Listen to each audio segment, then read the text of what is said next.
is a very large bar where people tend to congregate and gather their spirits, so to speak. We will start with we're going to start with Onyx. Go ahead and describe Onyx, Lemoyne. You mean like his characteristics, like what he looks like? Yeah. Okay, so Onyx is he's a high elf. He's a dark-skinned high elf. And he has a rogue background or like a criminal background. And he's about 6 feet tall. He's sort of skinny or slim, and he has black hair and dark brown eyes. All right. So you have taken up on the right side of the room. You're kind of sitting at this large community table, kind of where you have full view of the rose. Whether you choose to look at it or not, it's there. There is an empty seat to your left, and just on the opposite side of that empty seat sits a half-elf ranger. Go ahead and describe Talon to us, Jesse. Talon is a half-elf ranger. He's about 5'11". He's slim but muscular, kind of like an athletic build. He has dark hair and blue eyes. And he's just dressed in traditional hunter's garb, whatever you want to imagine that is, because I didn't really think that part out. That's fine. All right. So, as you guys sit with this empty seat between you, the barmaid walks up and kind of stands directly behind that empty seat between you. And she says, "Okay, what'll it be?"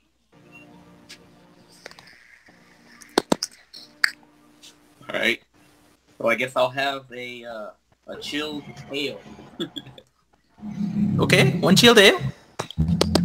I'll have whatever ale you're known for in this. All right, 2 chilled ales. Got it. And she walks off. She walks toward the bar. And as she is returning, someone kind of reaches out and nudges her and says, "Hey, one of those for me, come on." She says, "All right, hold on." And she places one of the ales down. And she brings the other one to you guys.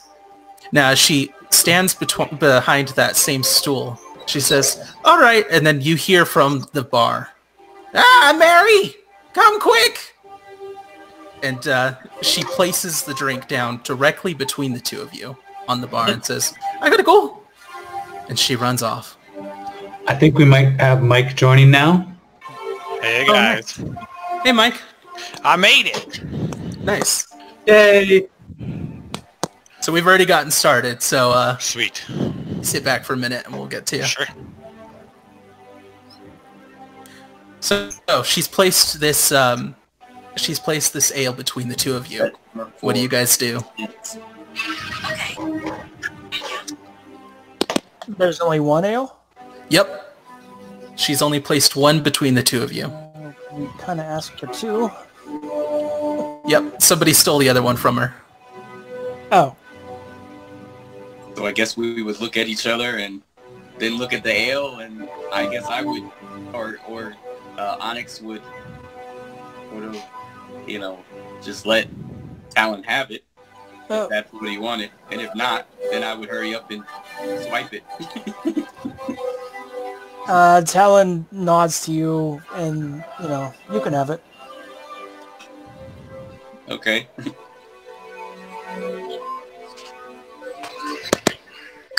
Alexa, stop. Back at the bar, Boudrum, you sit to the very far left of the bar. Go ahead and describe Boudrum. Jim. Boudrum is a stout hill dwarf. He is wearing heavy armor that's covered in rags, and he has a bunch of religious symbols woven into his long scraggly beard and a shaved head covered in scars. And he is a cleric. Alright. Go ahead and, Jim, if you would, roll 2 constitution checks for me. Oh, bollocks. Ooh, I did pretty well. One was 18 and one was 21. Nice. Alright. So, off to the, a little bit to the right of you, Boudrum, there is a man who's kind of slumped over. And there's this little gnome kind of poking at him.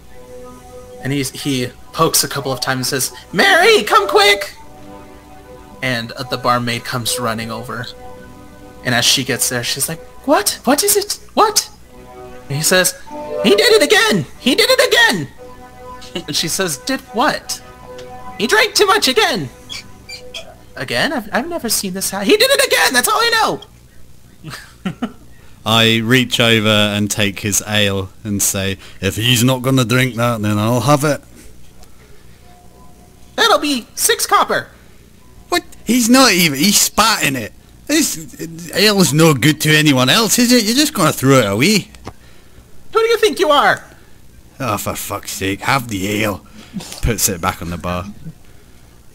He takes it, and he takes a little sip of it. "Alright, that's good stuff. You're missing out, man." Fine, give it here. "That'll be 6 copper." Here's your bloody copper. Slams it down on the bar. He slides it over to you and under his breath, "Sucker." I know.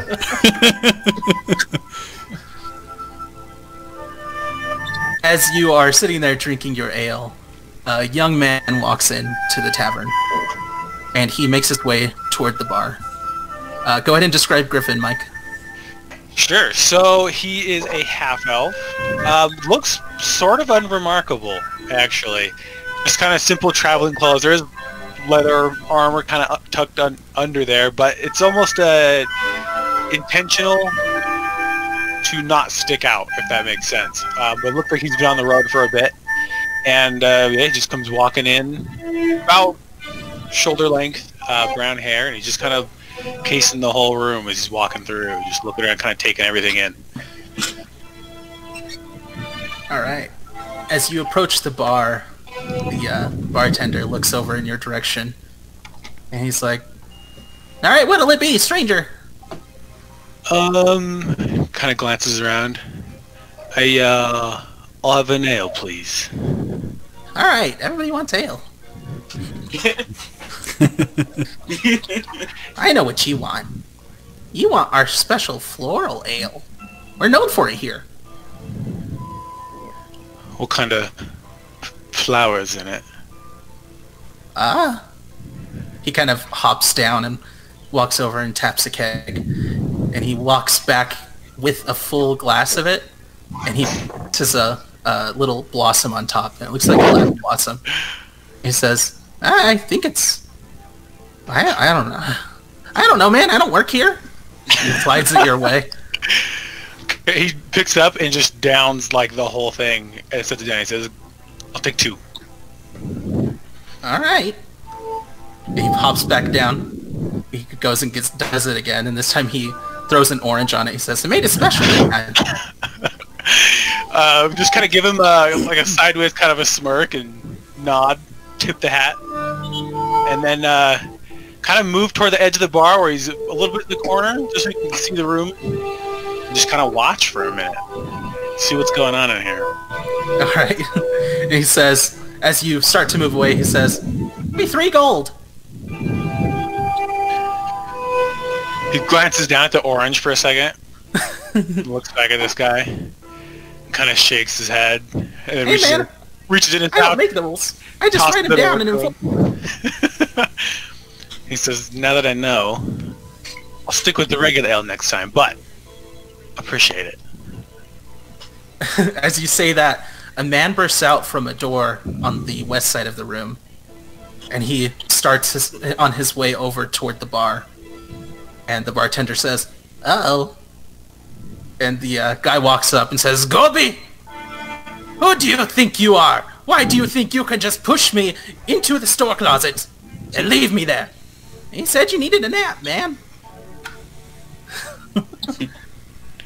"I don't appreciate this. What makes you think you can just walk into an establishment and take over? No, Mish, privilege." And he hops down and starts walking around the bar. And this new guy takes his place, and he is he's a halfling. And so he comes around the other side, and he says he looks directly at Griffin, and then he looks back at Budrum, and at the guy who's kind of passed, and he kind of pokes the guy who's passed out, then glances at the two of you again and says, "I trust you paid for those?"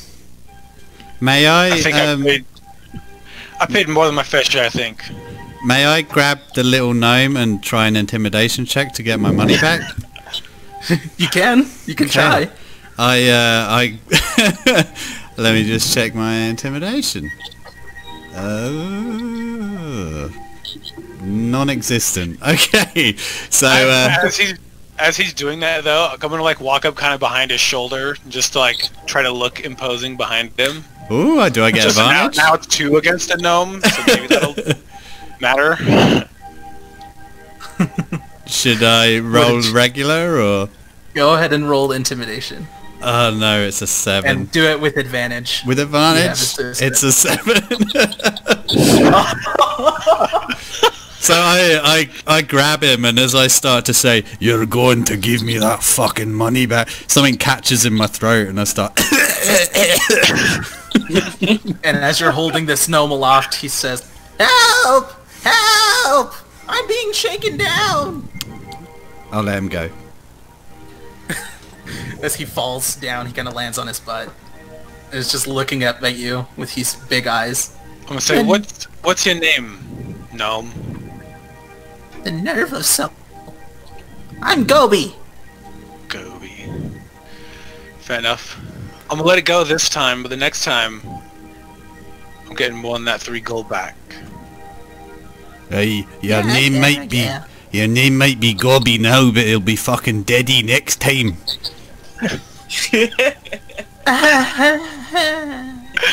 As he kind of slides out toward the side. And you hear him way down the bar talking to someone. And he kind of pounds his hand on the table, and he says, "Our drinking game.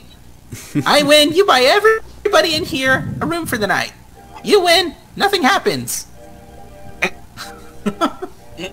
And the guy he's talking to, if you guys glance over, he looks like a fairly affluent person. And he kind of looks at the gnome and says, "I could drink you under the table. Prove it." Deal. And they start drinking. So, in the meantime, on the right side of the table, opposite of where Onyx and Talon were, is another affluent-looking individual. As she walks in with 3 other people trailing her. Nancy, go ahead and describe Leandra. Do you want the whole crew or just Leandra? Go ahead and give us everybody. Okay. Well, I'll try. Leandra's about 5'8", and she's human, and she's dressed. She's actually wearing leather armor, but over that she's got very nice robe and that kind of thing on. She looks like she's could step out and if she wanted to go to a ball or a fancy dance, except that she's got that leather armor on. And she, unlike some of the people here, she's not very smiley or anything like that. She's studying people as though wondering, why are all these riffraff here? And she was told the story, but it looks like more like the scum of the earth, you see. And so she has three companions with her. If anyone knew much about nobility, maybe they'd think they were servants, that kind of thing. Robo on us. Oh no! Oh no! Is that any better? Sounds Is that good better? from here. Sounds good to me, yeah. Okay. She looks like she has three women with her, probably servants. And she'll take a chair, and one of the young women will wander off to the bar and look around to try and see who the bartender is. It's hard to tell, apparently. Halfling. Who knows? Drinks for all of us, please. So the at this point, the halfling man will have taken over. And are you at the bar, or did you go directly to the table? Leander would have gone to the table. One of the servants would have gone to the bar to get drinks. Okay. And so he says, "All right, what kind of ale?" That's all you have, ale. Anything nicer? Well, I suppose I have some wine in the back. Is it any good? He kind of raises his eyebrow. Oh, it's the best. Probably better than the floral. You get a shout out from the side. The young girl sort of tilts her head to one side. She says, "No, just 4 ales. This place couldn't have good wine." The bartender looks offended, but he does his best to hide it. All right, 4 ale. Mary will bring him over. Thank you. I walk back to the table to join Leandra and the others.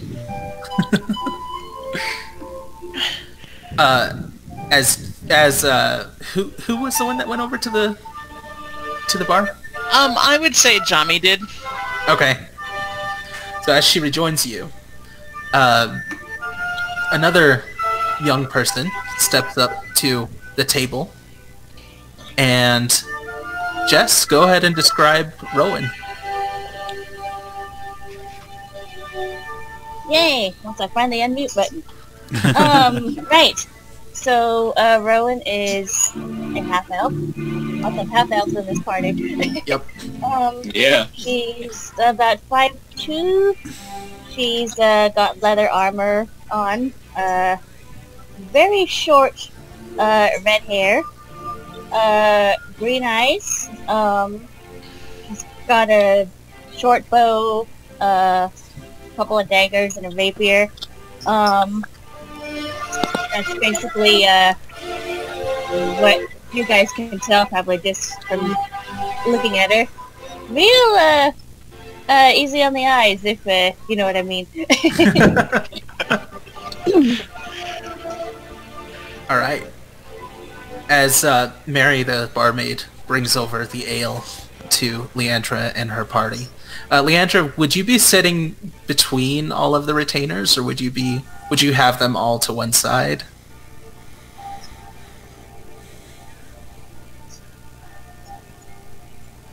Leandra, are you there? Sorry, is that better? Yes. There you are. Sorry. She's probably got them all like to her right. And Okay. she'll be at the end. Okay. All the way to the right, at the very end. Yep.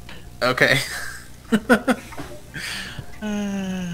So, as she brings over these ale and sets them down, he kind of glances over at Rowan and says, "Can I get you anything?" I'll have an ale, please, if you don't mind. Okay, everybody wants ale. And she walks on back to the bar again. Leandra, how do you feel about someone sitting close to your retainers? She's fine with it. Keep an eye on her. Okay. And your retainers have no issues? I don't think so. Well, okay. They might be looking over this stranger a bit. You know, the stranger is a bit lower class than they are, and but they did come to a place like this, you know, and so they kind of have to mix with the riff-raff. Right. And so they're going to endure it. But they have this whole conversation silently through glances, right? like people do, right? That's just, oh my God, who is she? Right? Is this like Mean Ro, Girls? how are you taking to this? How do you take to seeing someone glancing at you like this? She just kind of looks back like, oh, yes, I've seen this type. Oh, brother. Just kind of shrugs and like, oh yes, upper class snobbishness, right. Just like I have to deal with this again. And just kind of shrugs and purposely ignores it, like, alright, fine. And, you know, after a moment, Leandra picks her mug and sniffs at it experimentally, trying to get a sense of whether it's good. She doesn't want to let the stranger think that she's, you know, paying her too much attention, right? Because that would put her above her station, so... So, she will sniff it. She does have a charisma of 8, you understand. Yes. So she'll pick up her mug and sniff at it and try to decide if she wants to drink it or, you know, save it in case she needs to throw it at somebody. Alright. Leandra, roll me a perception check, please.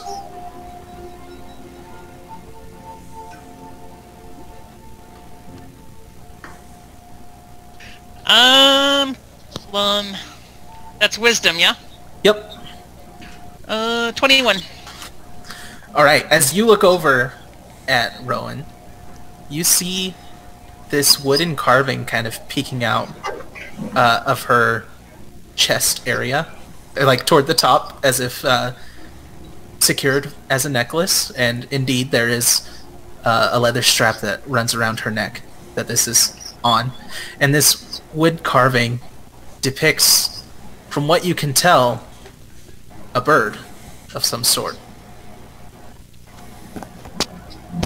And it is very fine. It is incredibly detailed and just beautiful to look at.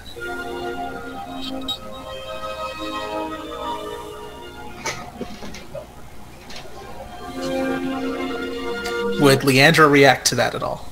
Oh yeah, can you hear me? I can now. Okay, I'm gonna stop playing with the mute button. This is not working.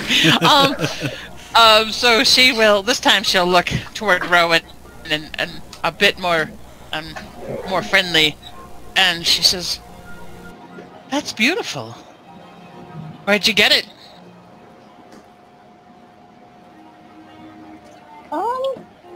Well, that's rather an interesting story. I don't rightly know, actually. She kind of shrugs like, oh boy, this is going to go over really well with this particular personage. But, you know, she kind of shrugs and goes, well, this was found with me at the orphanage where I was found. I don't really know a lot about it other than it was left with me. It's actually where my name comes from. I'm Rowan, and obviously so is this piece here. But other than that, I don't know a lot about it, but I've always kept it because I assume it came from at least one of my parents, so it's always been special to me that way. I imagine. It's gorgeous. May I see it more closely? I was trying to see what kind of bird that is. she'll take it and hand it to you. She just keeps an eye on it, so because it's something important. But she'll take it. She'll take it off long enough to let you take a look at it. Oh, thank you. And as you look at it, it is a very finely carved picture of an eagle.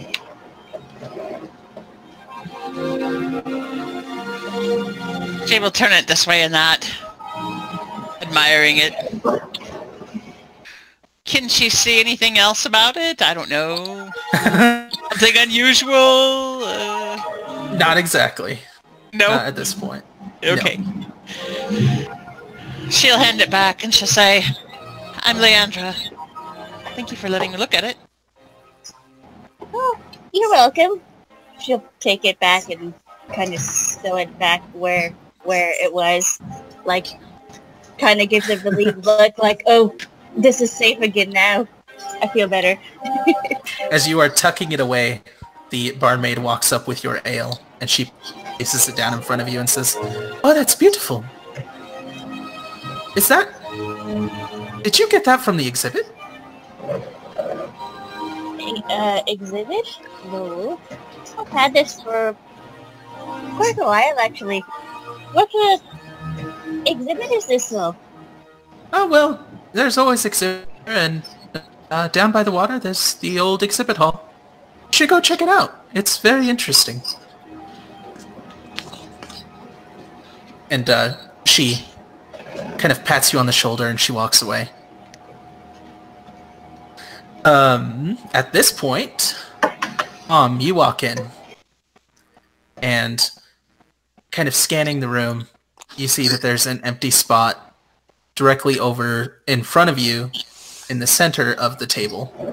And there's a man there who has a lot of holy symbols on him. So go ahead and describe Tom for us, Ed.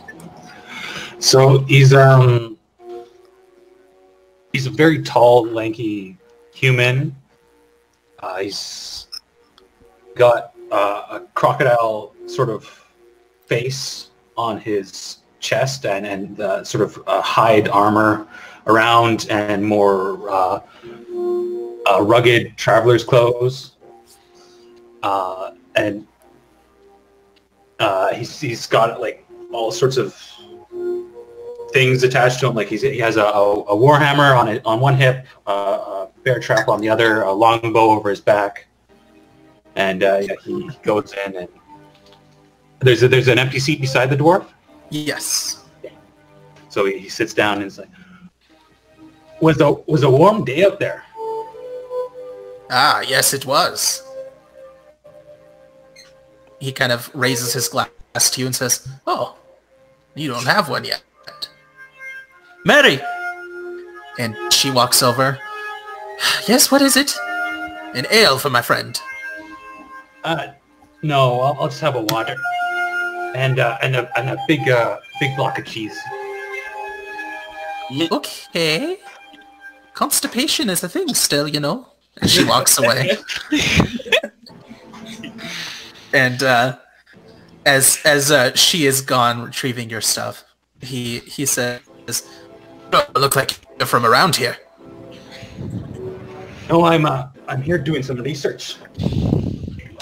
Oh? What kind of Are research? you a cleric, bud? Yes, I am. You work here? I work in Rose Lake, if that's what you mean. Yeah, the library here. He kind of around. Do you know about the library?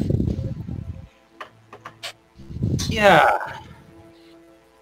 I wanna read some poetry. He kind of raises an eyebrow at you and says, "Forgive me, friend, you just did not appear as the literary type. But certainly I could show you the library. Perhaps tomorrow?" Yeah, I'm a bit tired today. All right. Well, tomorrow. Oh, you know what? He kind of snaps and he looks down at his ale and looks back at you. The exhibit is free this week, and I really want to go. We don't often get to go. I'd really like to go. I'll still show you the library, but I really want to go there first. Yeah, we can work that out, eh, bud? All right. And she brings you your block of cheese and your water, and she says, "Anything else? Maybe some fiber?"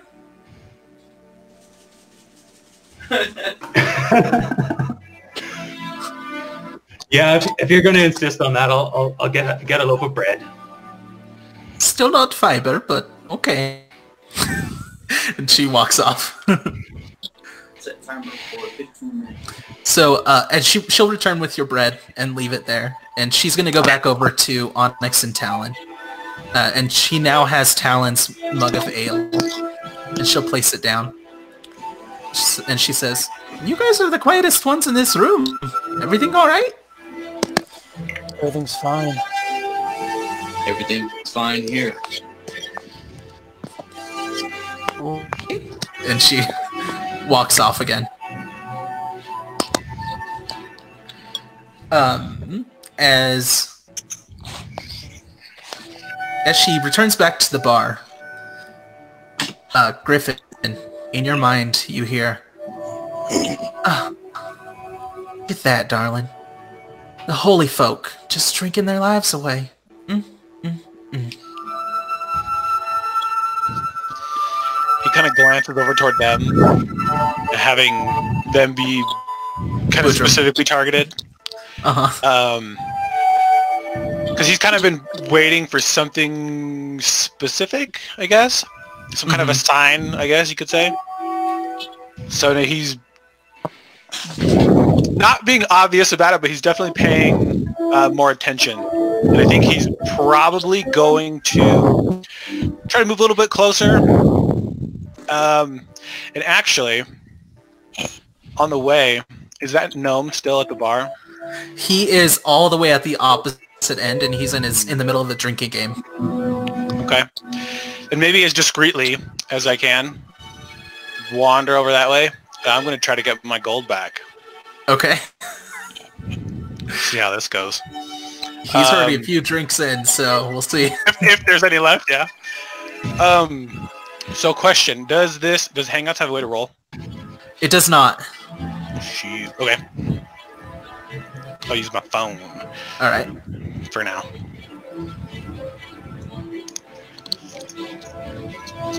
Roll a d20.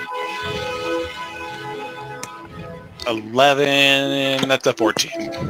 All right. And sleight of hand. Sleight of hand. Yep. All right. You are able to reach into his pocket, and you pull out 2 gold. That's all that was in there. Okay. I'll just pat him on the back. Ah. Good luck. What do you want? I just wanted to wish you good luck with your game. Ah. This is my best friend. And he kind of leans on you for a second. I'm good old buddy, old pal. Paying very close attention to his hands now. Now that I kind of have a sense of what this guy's about. He's got both of his hands on his mug of ale. Perfect. And he says, "I know what this place needs." And he kind of slams his mug. And he jumps down over the bar and pops back over, and he's got bagpipes. Everybody ready? And unmistakably to us today, he begins playing Tub Thumping.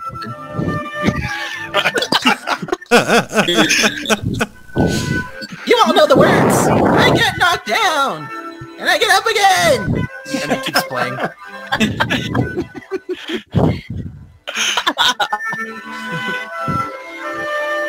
After some time, the man he was drinking with kind of slumps over, and he stops in the middle of his song and says, "Ah, I knew it!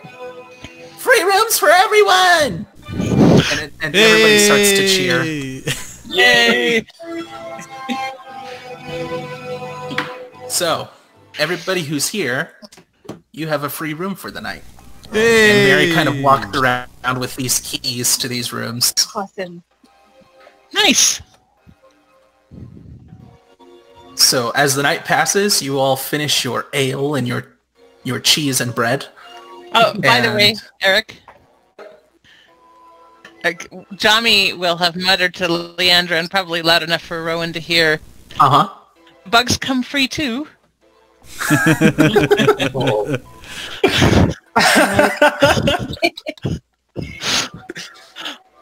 Go ahead, sorry. Does Rowan respond to that? She just kind of smirks and isn't sure whether she should be amused, but kind of is anyway.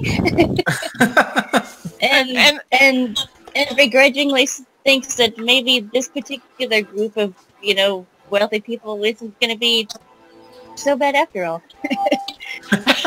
And Leandra actually manages a smile, and she says to Rowan, almost confidentially, these three, and she gestures her companions, really haven't spent much time in the wild. You'll have to forgive them.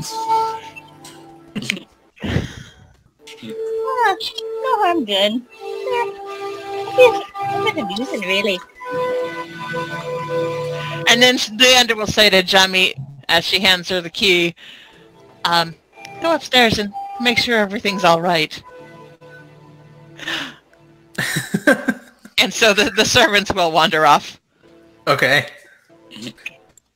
So, as the nights kind of fade off and you guys all start to retire to your rooms, some of you are flabbergasted because there are 4 stories to this inn. It is gigantic. Oh. And there are just dozens and dozens and dozens of rooms. And Leandra, your room is at the very top. Oh. And as you step in, kind of winded from your climb up the stairs, No doubt. you kind of think that wench did this on purpose. Oh, yeah. Yeah, no doubt. And you step in, and suddenly there's no worries because the room is huge and elegant.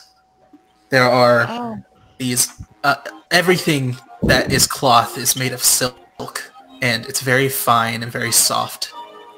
And the pillows are they feel almost completely brand new. And there's just this floral scent of lavender that wafts through the room. Oh, she's delighted. And as high up as you are, you can't hear anybody below. Huh. So when you all start screaming...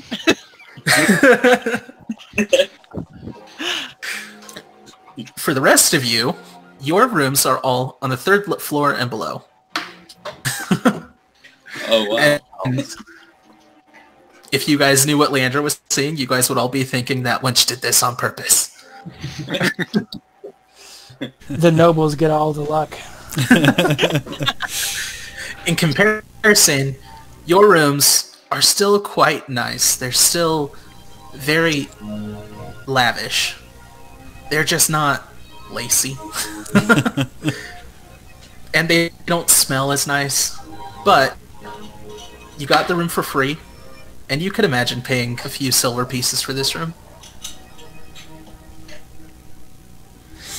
I think Onyx would think that he would have probably got a free room anyway because he would have stole one of the keys.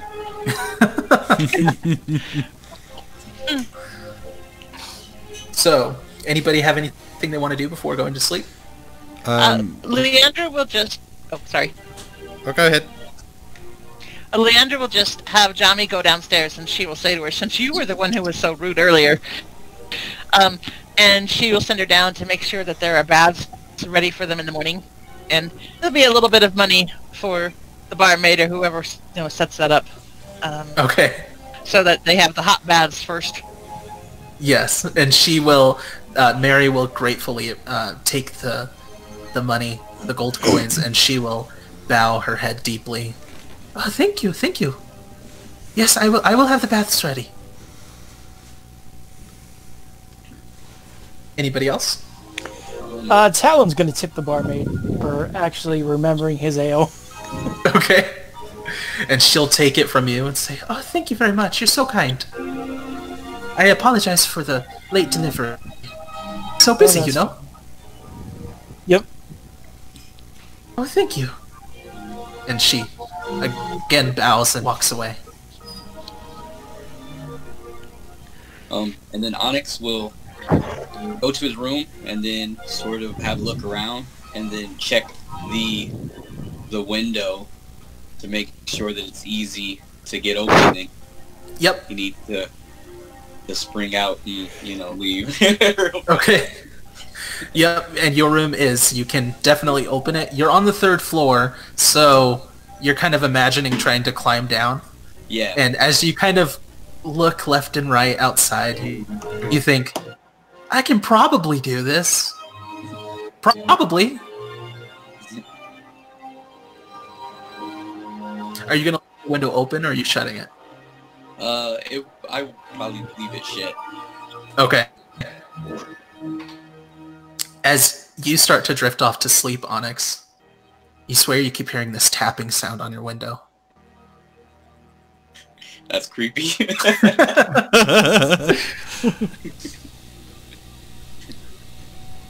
Eventually, sleep finds you, and you kind of drift off.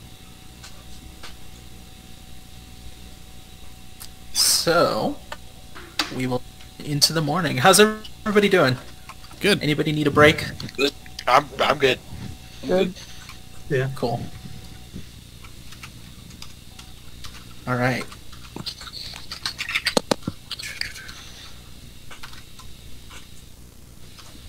All right. So, I had a quick question. go for it. Like, I don't know how many other people here knew, but I'm like, this is like my first one, and I'm kind of wondering the way that I should like say what my character is doing. Should I say it like in first person, or should I say it in third person, or whichever one is comfortable? Or Yes, that whatever is comfortable for you, whatever feels natural. Okay. Okay. Cool. Yeah, and if you really want to immerse yourself, you can go full first person, or if you kind of like to keep a little bit of a distance, you can have third person. Okay. Yeah. Either way. I wish that I wouldn't been the first one to describe my character because I didn't really know what to say. Feel free. You can go ahead and re-describe if you want. Oh, okay. So I would say like Onyx is, like I said, he's kind of slim and tall.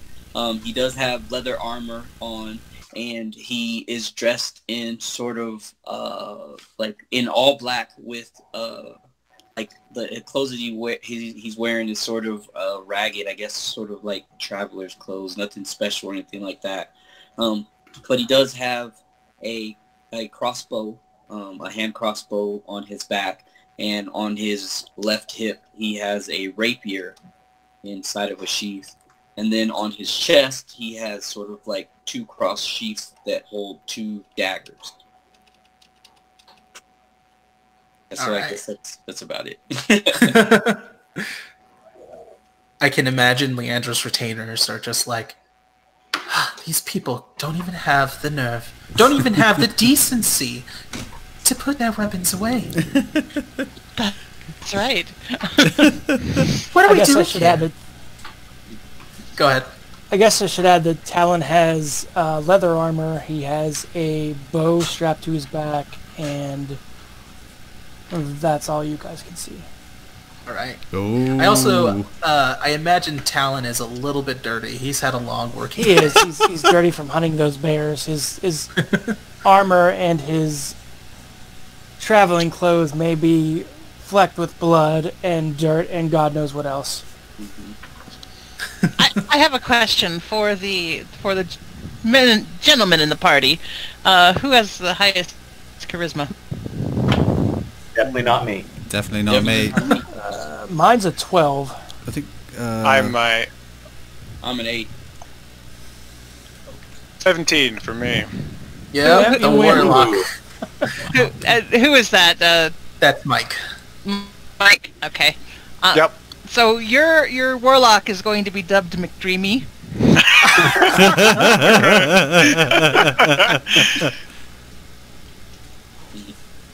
You will hear that when the girls are chatting amongst themselves. And, so you know. And I'm sure these conversations were happening in the room before nighttime completely faded into sleep. Oh yeah, absolutely. Did you see the one at the bar?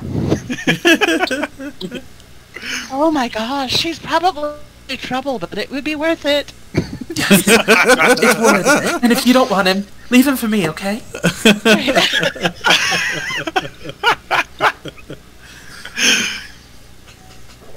I like it. Did you see the dirty one across from us, though? Oh yeah, I want to see less of him. Ugh. Hey, he can be dirty without smelling. They were at a far distance from you, so they did not Okay. smell. It Okay, was good, all good, about good. how you looked. That's right. And they're very judgy. Are all of them judgy? Equally so? No, there are Just probably. Jamu? Jami is the worst of them. Okay. So, whoever is not the judgy one in there is probably like, well, I don't know, I didn't think he was that bad. That would be Maggie. She's the cook. When they have a place, she's the cook. So she's not judgy. And Jami will wince at her and says, "Yeah, have at it. Yeah, if you really must. You really must, but please have a flea bath before coming back." Okay.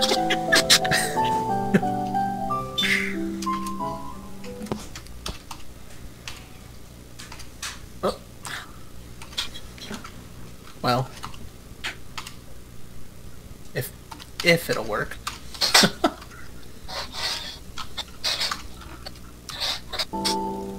There it is. All right. You guys all wake to a very sunny and breezy morning of Rose Lake. As you look out your windows, despite wherever you may be in the inn, you can see a sprawling field of flowers, all different colors, just in every direction. It's kind of incredible and almost unbelievable that these things would all grow in this way. Let me lower the volume a little bit. Sorry. And for those of you who are on the southern end of the building, I think this would be Onyx, Talon, and Leandra. As you look out the window, you guys also see the very large lake. And Leandra, you have the best view of this. There are a few ducks that kind of traverse the water, just floating along the surface of it, and the water is almost mirror-like. There are very few ripples. And directly across the lake from you is this grove of trees. And this sight is just incredible. And Leander will stand at the window for a while just looking at the view as the other girls get ready, and she knows she wants to go walking down among the flowers and visit down to the lake and the trees and all of that. But she wants to find Rowan at some point and ask if she wants to go to the exhibit. All right. So as you wrap up your sightseeing, you go ahead and go downstairs. And has Rowan woken up yet?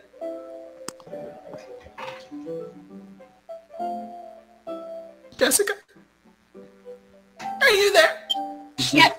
Sorry, I had to remember to unmute myself. All right. But I like to have the mute button on because Yeah. I share the house with a couple of people. So, and right now my computer's like in the main thoroughfare of the house because reasons. That's all good. But yeah, yeah, I'm here. And yes, she would be up. I'm assuming it's like breakfast time or something. Yes. So she'd probably be down getting food and whatnot. Yes, you can all smell a lot of breakfast foods being cooked. You've got fresh eggs and some meats. primarily bacon, of course. And Bacon. these things are these smells are just wafting throughout the entire tavern. So eventually you guys will all wake up. Who wants to head downstairs and who wants to stay in their room? I'll head downstairs. Yep. Dom. Oh, Downstairs, sorry. please. Yep, I'm headed down. I think Dom's gonna head downstairs and like stand by the stairwell, waiting for the dwarf to come down. Okay. I'm already passed out on the floor in the bar. Okay. Early riser. Woodrum never made it to his room. He never went upstairs. Yeah. I was gonna say, did he even go to bed last night? I wonder. What about Dom is Onyx? still gonna wait. I think I'll stay in my room and investigate the noise that I heard before. I felt Okay. the pecking or the tapping. The tapping sound? Yeah, just so I guess I would just hit the window and look around the edges or something. Yep. So as you open the window, you don't really see anything that would have been tapping. You wonder, actually, welcome to your first roll ever. Please roll me an intelligence check. So what you're going to do is you're going to roll a d20 and add your intelligence modifier. Okay, hold on, let me do that. Alexa, roll 1d20.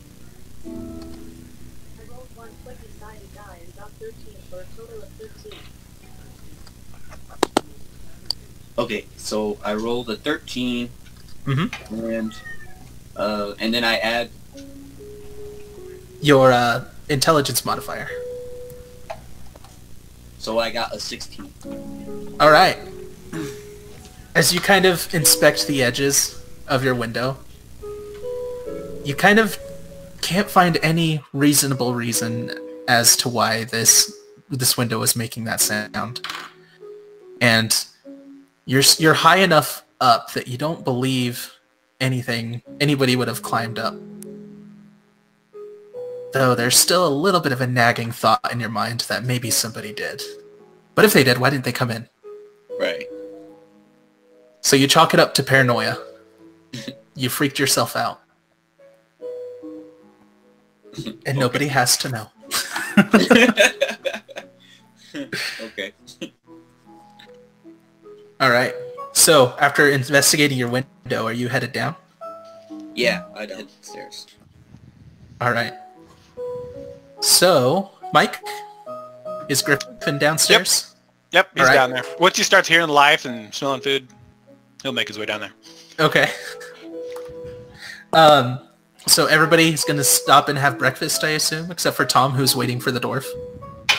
Yeah. Waiting for him to come down.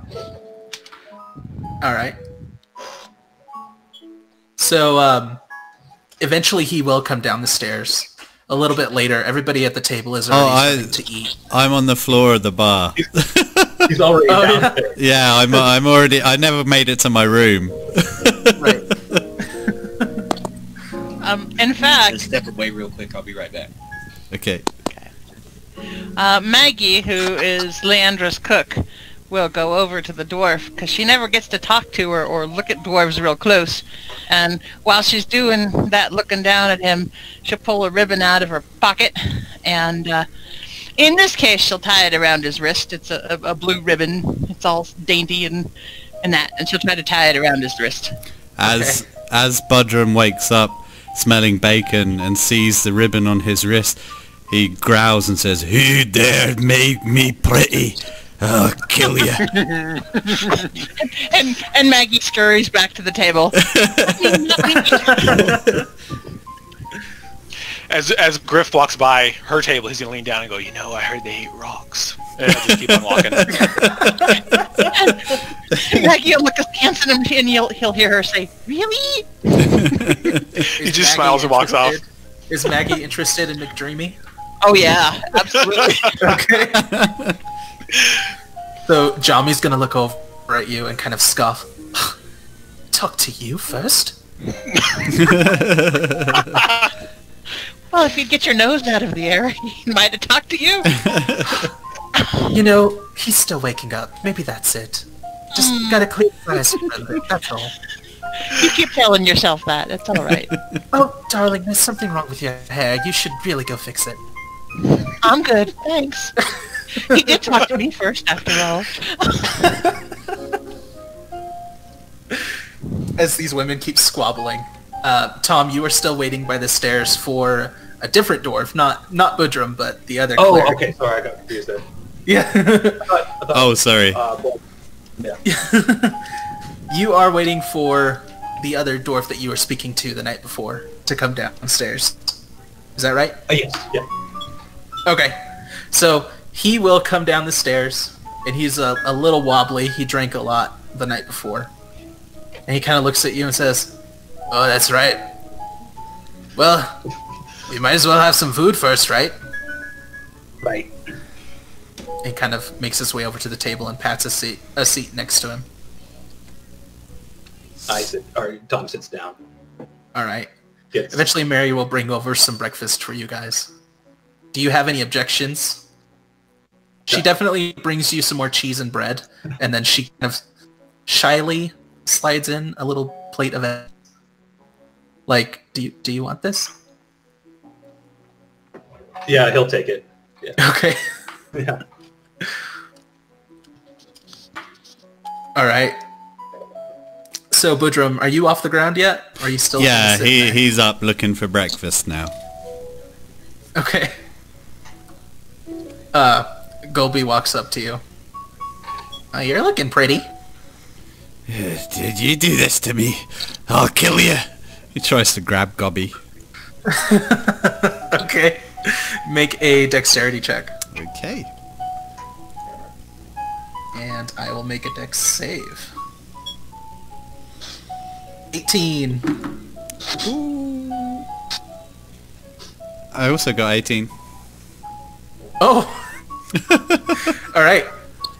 So I always roll that the attacker wins. So Okay. you grab Gobi. And I say to him, I'd like my copper back now. What copper? I don't know anything about copper! He throws Gobby back on the ground. Useless gnome. Rude. You're so rude! And he kind of stomps off. And he starts talking to Mary about breakfast. And she looks over at you, Budrum, and kind of makes eye contact with you. And then looks down at Gobi. That'll be 3 copper. 3 copper? Highway robbery! And he kind of glances back at you, Budrum, and he kind of gives you a raise of the eyebrow. And looks back at her. Fine! And he hands over 3 copper. And then she walks over and hands you 3 copper. Me 3 copper? Yep. Thank you, fair maiden. Budrum isn't used to talking to women, so he's quite awkward. No problem. He does that a lot. Does he notice that his gold is missing? I don't think he has. I didn't think about that. But no. Gobi does not realize it because he was sloshed.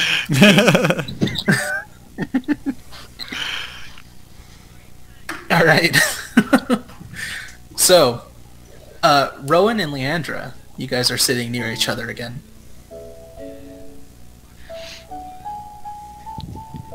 Have we been served breakfast yet? Yes, you guys have both been served breakfast. Oh, good. Leandro will ask Rowan, so what are your plans today? Well, I haven't really thought about it yet. I thought I might go check out that exhibit place, though. It sounds like it could be interesting. I have to say, I'm interested too. I'm curious because I thought your eagle came from there. And also, I'm new around here. And then she thinks to herself, very new. And I'd like to learn more about this place.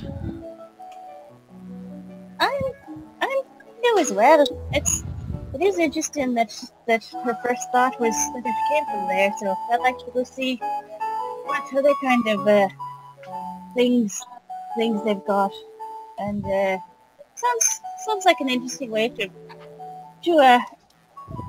pass the time anyway. Besides, observing this place in general.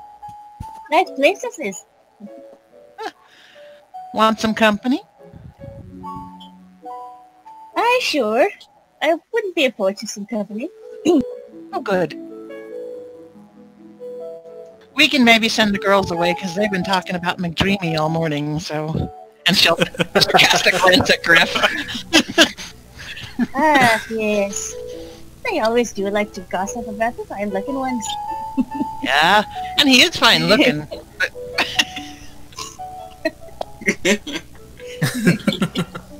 Is Griff hearing any of this?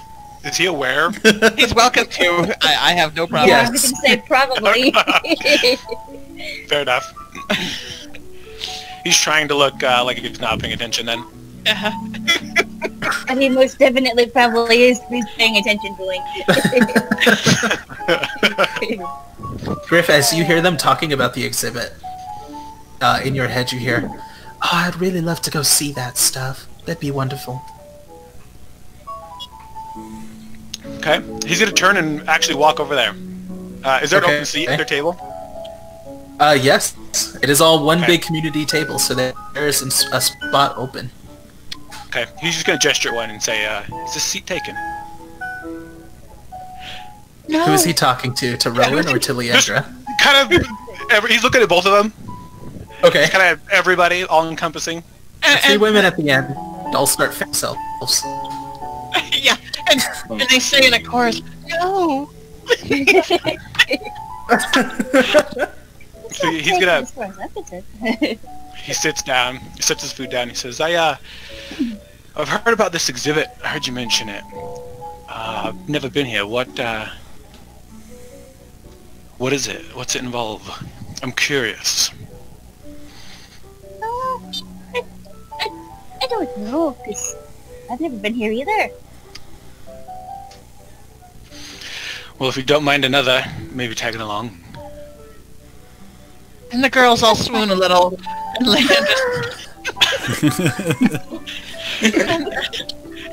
Leander says, "Oh, you're welcome to come. We'd love the company."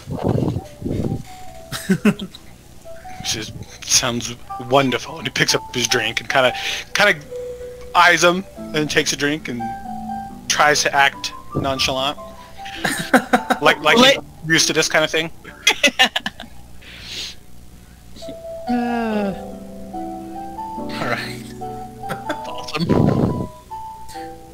So, Mary is walking around to the opposite end of the table, where Talon and Anna picked up in the same spot they were sitting in the night before. She walks up to Talon. "Are you going to the exhibit?" Seems like everybody Talon, else is. Oh, you are. sorry, You No, are go ahead. familiar with Mary. You've known her for a while because you work here.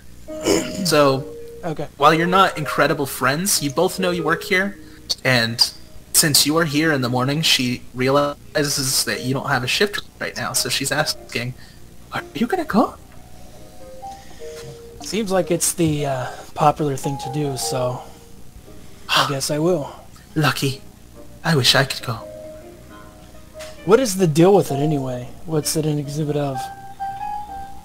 Well, usually art, but I hear it's special this year. Or, sorry, this week. She kind of fans herself and looks over at Griff. "Sorry, I get a little choked up sometimes." Seems like all the women here do. She pats your shoulder and says, "You'll get him one day." I'm clean. She kind of, do you have Trimmed. Okay. She kind of rubs her hand along your beard. "That you are." And she looks over at Onyx. "What about you? Are you going to the exhibit?" Yes, I'll be going. "Oh, wonderful." Great time to do some casing. She kind of steps back. "Okay. Whatever that means." It was only a joke. I guess and he winks at her. She kind of just cocks her head a little bit to the side and says, or she lets out a little giggle. Okay, well, you guys have fun. And she hurries off to the bar. I raise my eyebrows, but I don't say anything. At the bar, she sits down next to Boudrum for a minute, and she looks over at the halfling man who is back at his post, and she says, Duldan, I would like some food, please. I'm famished. And he sets some eggs down in front of her. And he says, I hear you're spreading the word. She says, yeah, well, I wish I could go. And she looks over at Boudrum. Are you going? Of course I'm going. I love some contemporary dwarven stonework, but none of that elven dog shite, the new abstract shite. He continues eating his breakfast. She leans down and pretends her shoe is untied, and then sits one bar stool over from you.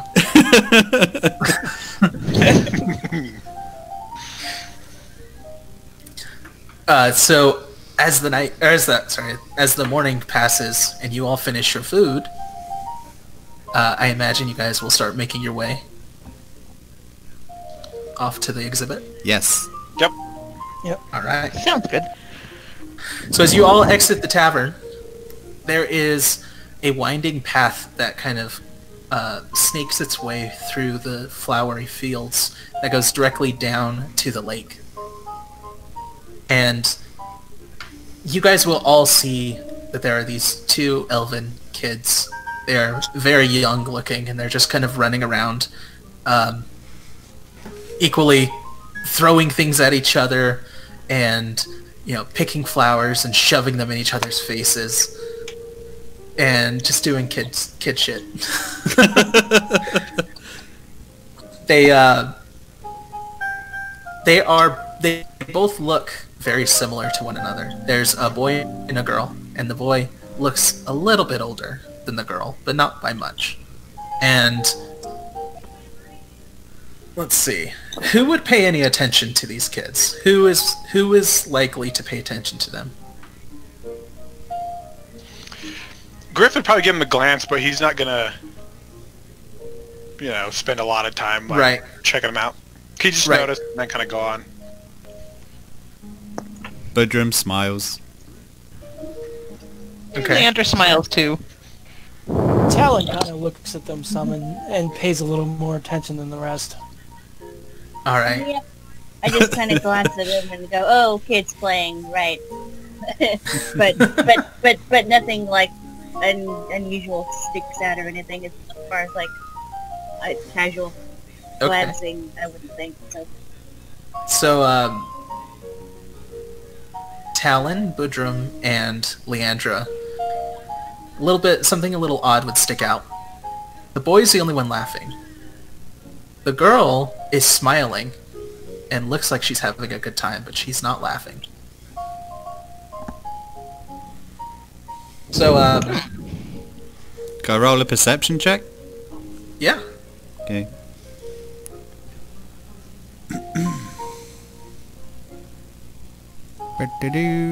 How bad is it? Oh, it's bad. It's bad. All right. What'd you get? It's about an 8. All right. After splashing some water on it, the boy looks up at you and says, "What are you staring at?" I don't know. What am I staring at? He blinks at you a few times, and the little girl kind of hides behind her older brother. I ruffle his hair and say, "I'm only playing with you, son. Go about your business." Okay. And he starts running in an opposite direction. And she... Am I now the child scarer? You're the pretty child scarer. Would anybody else like to interact with the kids? before moving on? Leandra will pause when she senses that the girl doesn't seem to be laughing. And basically she watches for a minute. She's seen bullies before, and she's wondering if, I don't know, something's going on. Go ahead and make an insight check. Okay, Alexa, That is roll wisdom. 20. So 17 insight is intelligence? Wisdom. So 20 then. Nice. The girl looks like she is having a wonderful time. She is just beaming from ear to ear, and she does not look bullied. Gotcha. All right. While this is happening, Tom is going to look and see if there's any flowers that look different or unusual, and maybe pick some. Okay. Make an investigation check for me. So you're going to roll a d20 and then add your intelligence modifier. Or investigation modifier, I should say. Which is intelligence. Yes. Yeah. And then if you have proficiency in it, you would add that as well. So that's 15. All right. So what were you looking for specifically? Just an unusual flower, like that might have odd properties or anything like that. Okay. So you find this this sky blue flower that actually has these puffs of white in them. It actually looks like the daytime sky, and it almost furls out in a similar shape to a rose, but the petals go a little bit wider, and it is a very pretty flower. All right. So are you picking it, or are you taking it with you? Yeah, I'm gonna take it with me. Okay. Put it in my pouch. All right. I will send you information on that flower after the game whenever I make up whatever that flower was.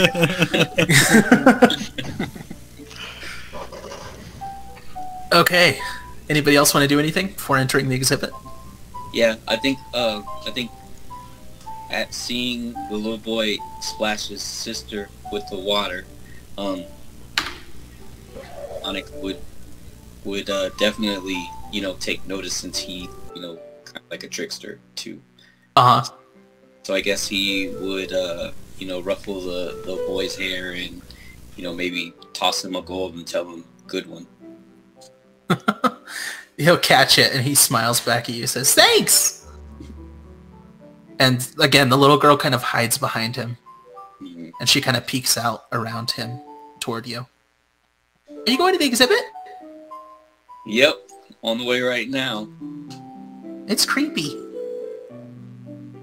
It's creepy? Yeah, it's creepy. What's creepy? The exhibit. It's creepy. You'll see. Why is that? It just is. You'll see. Okay. So then he takes out another coin and he gives her one too.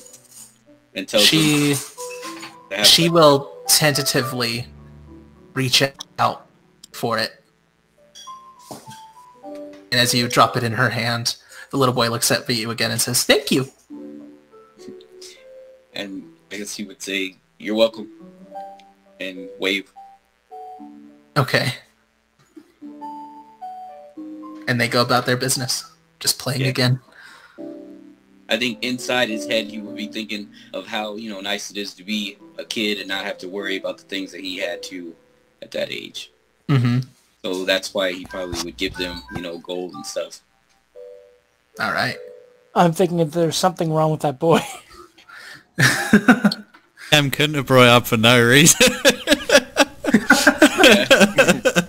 I was thinking that too, but I didn't know what.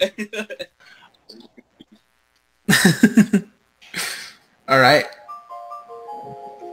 So then, as you guys approach the exhibit, I am going to try to stop the music here. There we go.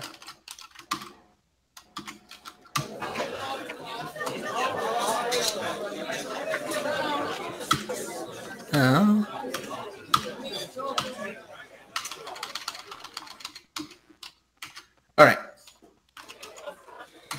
As you guys walk into this exhibit hall, there are a lot of people around. They're kind of milling around. And we're going to have Leandra, Rowan, and Griffin walk in first. But not far behind them, we will have Woodrum and Tom and his dwarven cleric friend who he doesn't know the name of. And Got to ask. and then at the tail end we'll have Talon and Onyx kind of walking in at the same time. So as you guys walk in, this kind of odd looking elven man kind of walks up to you, and he's got really crazy hair. It's just in every direction, and he's got a very oddly proportioned nose. Looks like it was broken at one point and then set very wrong. And he looks over all of you guys. He says, "All right, so 7. Okay, you guys ready to experience the creeps and the crawls?" Yes. Absolutely. Sure. Well, welcome to the exhibit. You are very lucky. I am, don't mean to toot my own horn, but this is my exhibit. I am putting it on, and most people get shown around, and you have the, he looks at Leandra, pleasure of getting shown around by me. I look forward to it. And he blushes a little bit. And then he goes, he points down a hallway, and you can see that the walls of this place are not actually walls, they are just curtains, as if this is one very large room that is divided by a bunch of black curtains. And he says, "Follow me." And he starts walking down. And to the right, there is a gray veil that he pushes through and says, "Step through, step through." Leander Okay. will certainly follow. Yep. Yeah, Griff will go into. Yep. Yep, I guess we all are. Yeah, we're all going in. Yeah. As you guys step in, he says, "You may not know this yet, but my exhibit is all about cursed items. I am a curator of the creepy and the scary and the cursed." And he kind of makes a hand motion that's kind of like a claw when he says cursed. So that means don't buy anything from the gift shop. He looks at you a little hurt. "Well, that's not what I mean."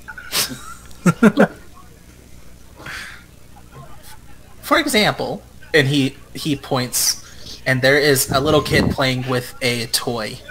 He says, "This item is particularly cursed. No matter how many times he tries, he will never win." And the kid is playing with a toy that it's a cup that has a ball on a string, and the string is attached to the cup. And the kid is trying to get the ball in the cup. And he's struggling. And the man says, "I've been trying to get this particular toy to work properly for the last 10 years. And I've never gotten it. It's cursed." And just as he says it's cursed, the kid gets it in the cup. Nice. And then he kind of... and he kind of starts pushing you guys out the veil. We'll just move on to the next one. Dom is taking notes. Okay. In the next one, he walks in, and it's an empty room. It's just, there's nothing around. And he says, "All right, give me just a second." And he kind of starts ruffling around where the curtains were, and out scurries out a black cat. He says, "All right, this is Fruffles. Fruffles is cursed. Aw. Fruffles How is came Ruffles from cursed? Fruffles came from 2 families, and within a week of having Fruffles, their homes burned down. Aw. Let's see. I would like for... I'd like for Onyx, I think, to make a history check. Okay, and what is No, that? sorry. I think Tom will make the history check. Sorry. Okay. You guys, Yeah. there's 7 of you guys. I'm trying to remember who's who. Go ahead and make a history check, Tom. That's 11 So- plus 15. All right. You vaguely read about something like this in a book, and it was actually kind of like a newspaper article. And at the same time as people were suspecting this cat was cursed, there was an arsonist going around the town. So you kind of smirk to yourself. It's up to you if you want to say anything. Absolutely cursed. Yeah, he's gonna speak up, but he's gonna be like, was he working with an arsonist? The man looks at you and raises his eyebrow. Excuse me?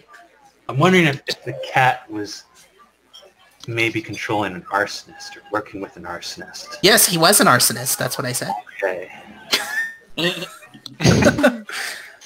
That makes sense. Anyways, and he kind of starts nudging you guys along to the next room. That is an arsonist.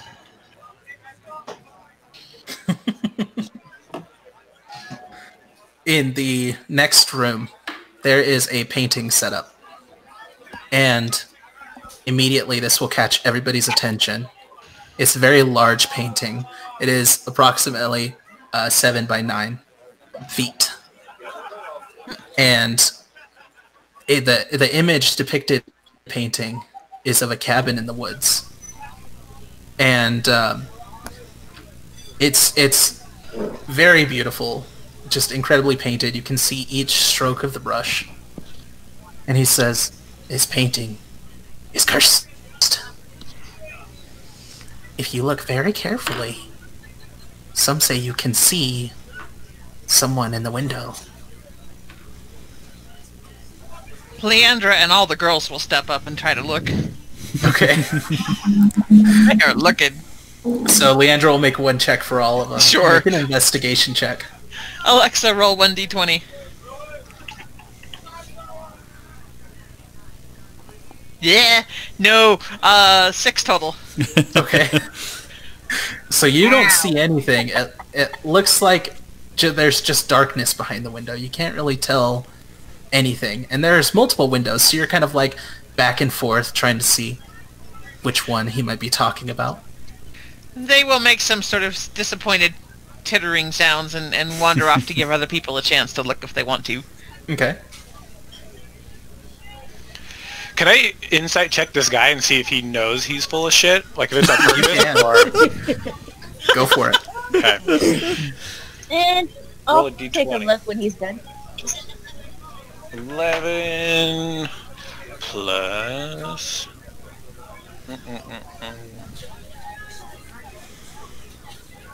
That will only be 14. 14. Okay. You're looking at him, and he looks completely honest. He is not guarded in any way. He has his arms down at his sides. He's not trying to... It looks like he's not trying to hide anything from you. Okay. I was curious. He seems into it.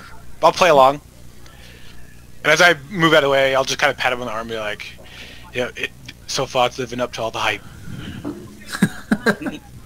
As everyone's looking at the painting closely, trying to see what's in the window, Budrum will whisper to them, "Don't get too close!" And he'll sort of stand back a bit. John was going to take a step back on hearing that. So Rowan wanted to look? Yes, please. Okay. And I will, Go ahead and make investigation. I've got dice tray here, so... Mhm. 16. All right. 16. You look at the window that is in the bottom right, and indeed you see a face looking out at you. The face is quite gaunt, and the eyes kind of are in shadow. And Oops. go ahead. Sorry, go ahead. I was Go just ahead. gonna say, can since she knows where it is, can she point it out to the others and say, Yep. just tell them which window it is? Yep. So, as everybody looks, you all do indeed see this face. And Rowan, as you look back, as you glanced back at everybody to say, hey, look at this. As you look back, the facial features on the face have changed. It's now got a small smile on its face. It's cursed. It's cursed. That's creepy. Yeah. Yes, that is a bit disturbing. As you blink, the face is gone. Oh, okay. Right. Budrum is hiding behind the curator, and he's growling at him. If that thing kills me, I'll break your fucking legs.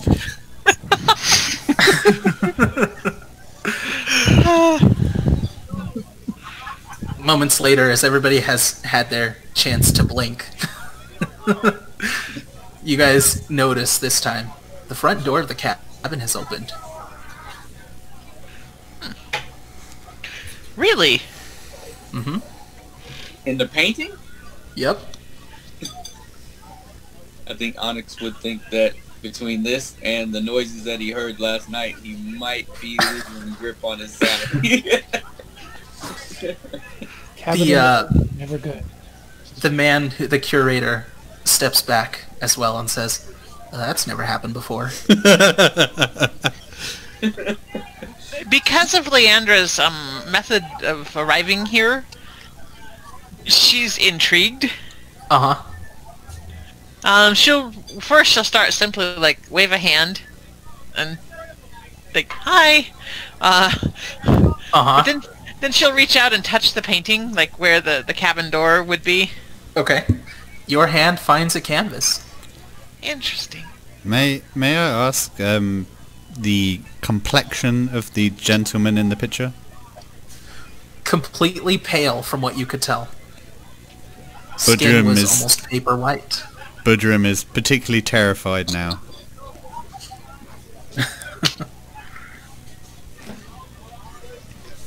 As you are all kind of in slight shock from what's happening in front of you, there's a rustling at the veil behind you, and a man steps through. And the curator looks back and says, "Alright, I said there was only 7 involved here. I would like for... Let's see. Griffin, what is your passive perception?" It is...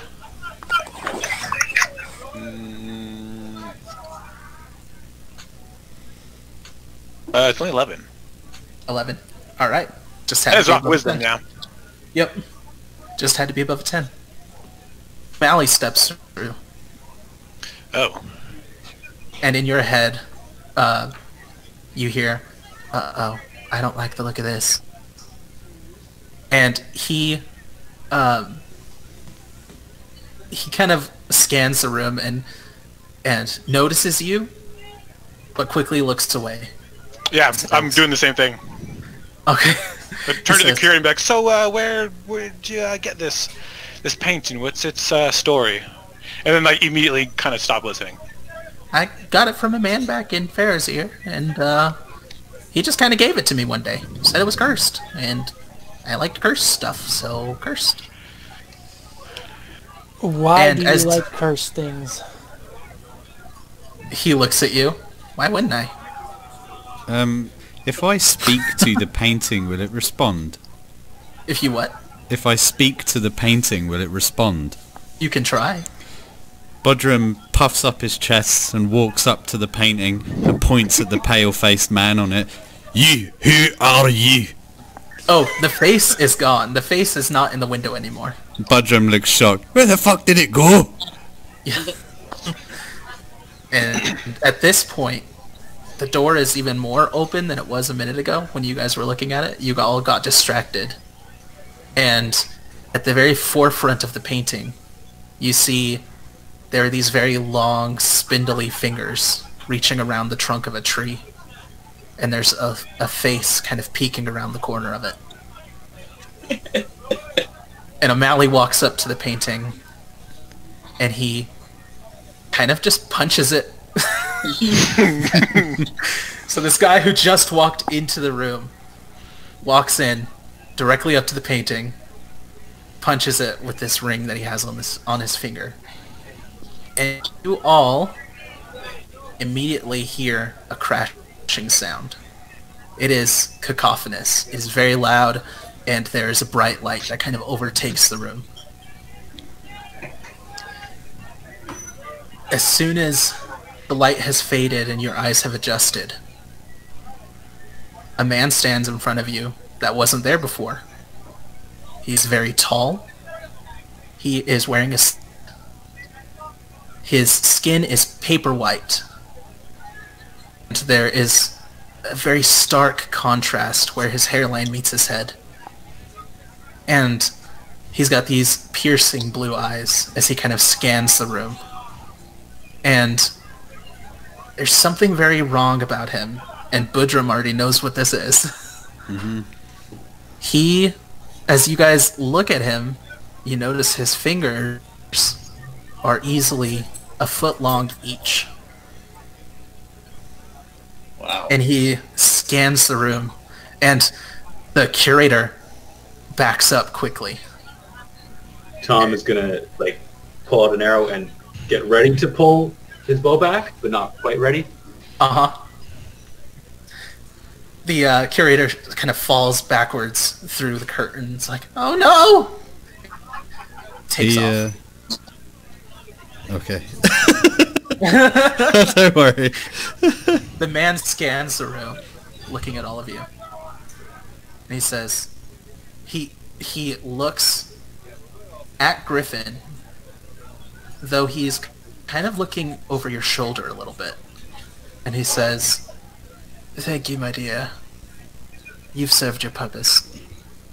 And O'Malley reaches up to him and says, hey, pay up. And the man grabs O'Malley. He waves his... he's got this baton in one of his hands, and he waves it around for a moment. And he says, I hope to never see any of you again. And O'Malley and this man disappear. And where there was the walls made out of curtains around you, there are now stone walls.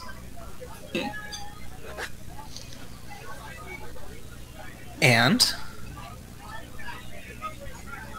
above you, you all hear a strange sound. And it sounds a little like...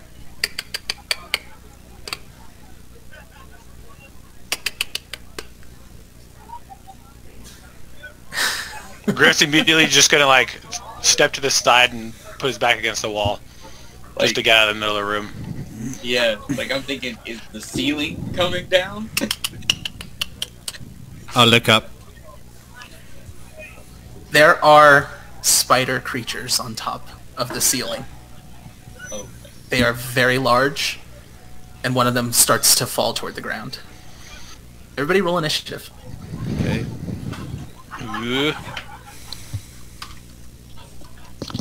Initiative is a D20?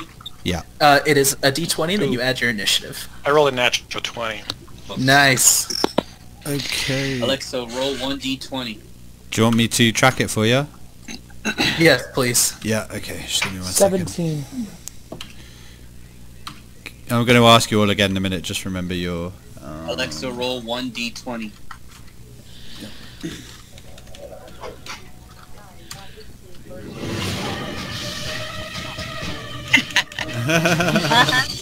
Love the music. Okay, so one by one, give me your character name and then give me your initiative.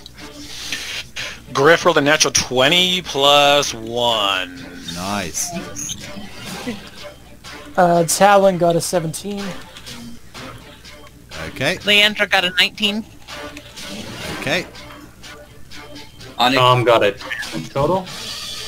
Tom got a what? 10 total. 10. Okay.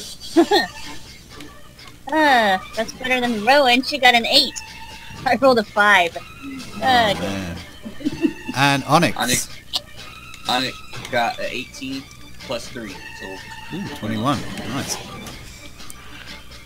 Okay, so we got Griff and Onyx with 21. And then we've got Leandra with 19.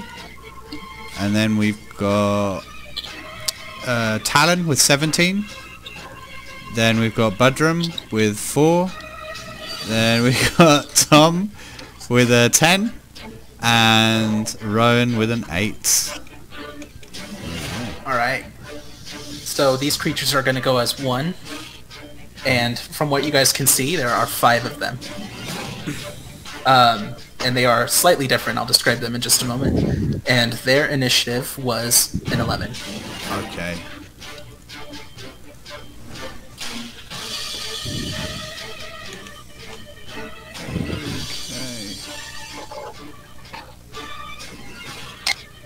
Okay. So, for the sake of dramatics, 2 of these creatures drop down in front of you. And they kind of look back and forth at you guys. What they look like is an odd hybrid between spiders and vaguely humanoid creatures. So their back 2 legs are typical human-looking legs, whereas the rest of their legs are all spidery. And their face is covered. You can tell that they don't have humanoid faces, but they have a stretched out skin of a person who just looks like they were in agony as they died. And that's plastered over their head. Oh. Oh, yeah. So there are 2 of those guys. And then above you there are 3 smaller spidery creatures that are just kind of crawling around. So who's first? Either Griff or Onyx. Alright, who has the higher dex? I only have a plus 1. I have the highest then. Alright. So then, Onyx, you go first. Alright, so can I do like a sneak attack, or would that not be possible since they've already seen everyone? So the way that the sneak attacks work is you have to have advantage on the attack against these creatures. As of right now, none of your party members are around these creatures. They stand a good 10 feet away from you. Oh, okay. And your party members, for you to get the sneak attack, would have to be within melee range, or you would have to have advantage. So for right now, you don't get the sneak attack, but you could attack if you want, or you could also you could hold your turn if you wish, which isn't typical, but I like to add it in there as an option for people. So holding your turn would just mean that you don't take your turn right now, and you can kind of drop into the initiative later on. Alright, I think I'll attack. Okay. So what are you going to attack with? My rapier. Alright. So there is the spider creature on the right and the spider creature on the left. One of them has a woman's face on it, and the other one has a man's face. Which one do you want to attack? The male face. Okay. So go ahead and roll an attack. So you're going to roll a d20 and then add your attack modifier. Alexa, roll 1d20.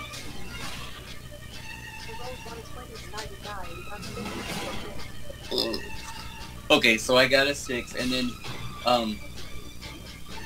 where do I see my attack? So a 6 is not going to hit. Yeah. So, as you kind of, as you walk up to this creature, you swing at it with your rapier, it deftly moves its torso out of the way so that you don't hit it. And it looks at you and it sneers. I just had a quick question. What Go was for the it. modifier I was supposed to add to that 6? So that would be your attack modifier. It would be... Dexterity? It'd be dexterity plus your proficiency. Oh. Yeah. So I think you'd have a +5. Yeah.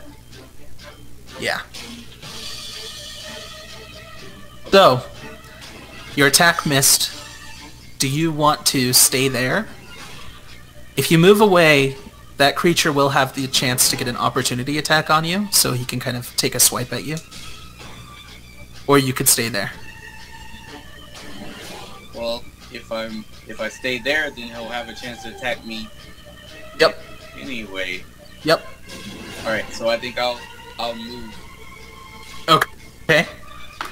So he's gonna take a swipe at you.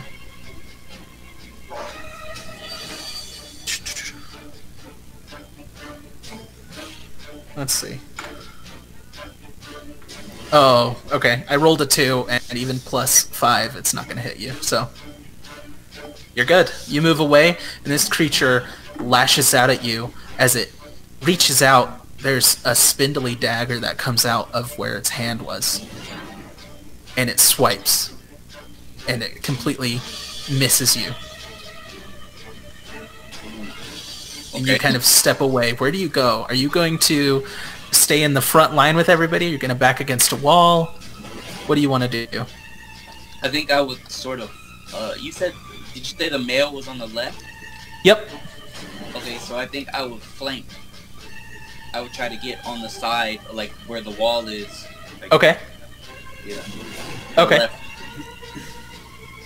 That'll work. And how far away do you want to be from it? Do you want to be 10 feet, 15 feet? I'll be like, I guess 10 feet. Yeah. 10 Alright. Cool. Who's next? It's Griff, and then it will be Leandra. I'm just telling you guys that so I can quickly go pee. I'll be right back. Okay. Not really wanting to, I guess, show his cards right off the bat. Griff's going to reach into his cloak and pull out a light crossbow. Okay. And in his head, he's going to think, what the fuck, Clementine? And he's gonna try to shoot one of these. The same male one.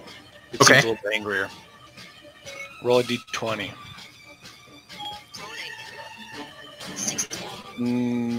That'd be a 19. Yep, that'll hit. Roll 1d8. 4 points of piercing damage. Alright, as your crossbow bolt flies towards this creature, you notice it lands kind of in where its shoulder would be.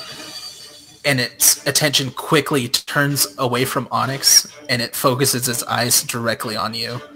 Okay. I'm going to flip it off with my other hand and then move to the right. Alright. Alright. So you are going to be closer to the female at that point then. Okay. Alright. Perfect. How far away from her do you want to be? 10 feet sounds fair. Okay. Leandra, your turn. Am I unmuted? Yes. Yeah. Alright. She will use a bonus action to cast Shillelagh Alright. on her club, and then she will go forward and she will try to smash this thing. Yeah, she will. Which one? Male or female? Female. Okay. Alexa, roll 1d20.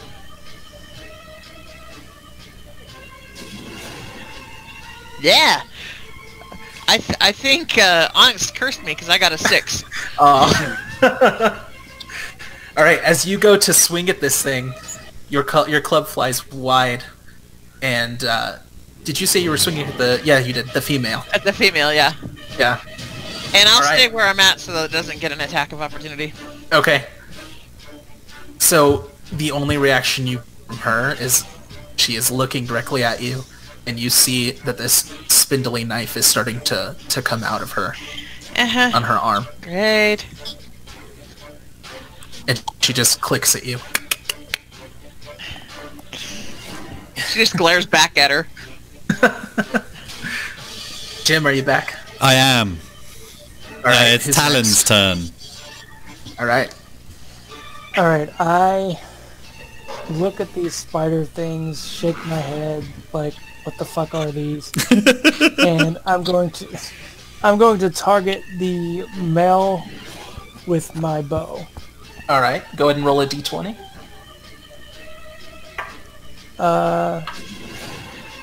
15. 15. That hits.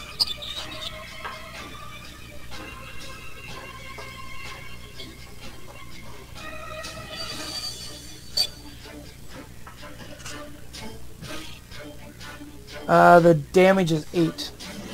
8. All right. And you said this was a short bow? I think it's a long bow. Okay. At least that's how I have it in my Yeah. sheet. I'm just trying to stylize it. Do you want to describe Yeah, your yeah, attack? it's a long bow. I'll give you guys I'm the gonna- chance to describe your attacks if you want to. Otherwise, I can do it. I'm gonna aim for its eye. Okay.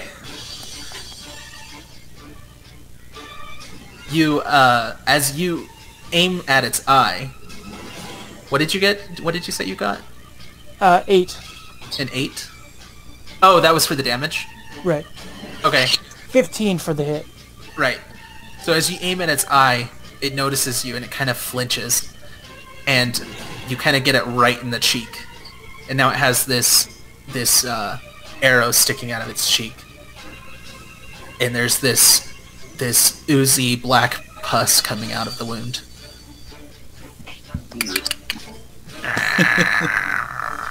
And it's looking at you. These things are gonna haunt my dreams tonight. Are you staying put on the back wall? Yes, I am. Okay. Who's next?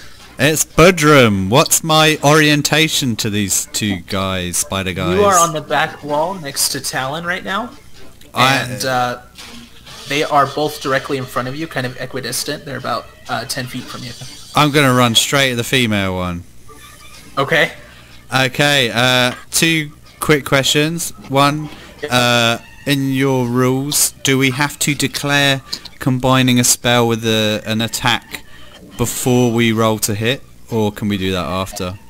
You can do that after. And in your combat, is each turn 6 seconds? Yes. Okay, so I'm going to roll to hit. An 11. 11 is not going to hit. So Budrum runs wildly at this spider, cackling, and he swings and his hammer almost topples him over as the weight carries round and he misses. And that's the end of my turn. Alright. Now it's the spider's turn. Okay. Well, this isn't good. Because Woodrum and I think, are standing right there. Yup.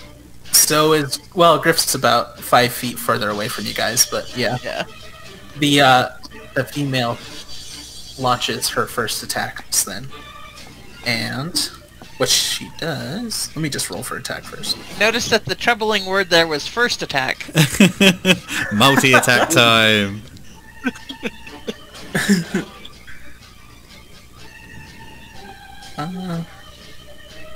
Alright.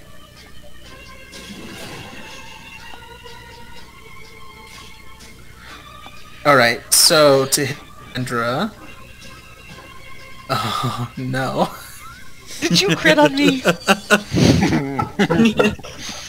I may have crit on you. Alright. The lady has ow. been crit. Ow. Oh, and that's even before you tell me. Yep. Alright, so... Oh my gosh. Sorry, my rolling app here is not working like I wanted it to. Oh, I was gonna say this does not sound good. Alright, so that is a total of 4 damage. I rolled low. Okay. Yay! Oh, sorry, +2. So a total of 6 damage. Not so yay, So- but still. She launches out at you with a spindly knife from her right side, and she tries to dig it directly into your right side. And as she does, she is staring directly in your face and clicking at you. And she will scream, "You bitch!" And simultaneously, she is going to launch out at... And... a nat 1. Hey. Sweet. So, her second attack completely misses Budrum. Nice. He ducks under. What's there? She's kind of waving her knife around where you were, but because you staggered around with your hammer, you weren't where she expected you to be. And unfortunately, they have 3 attacks. And she's going to throw a third knife at Griffin.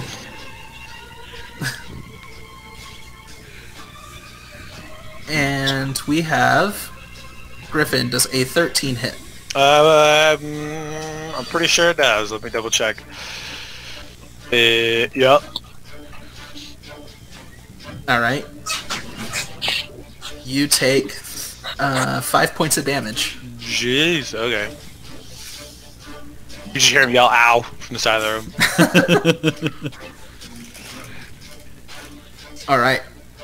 The male spider. He looks slightly more malformed than the woman.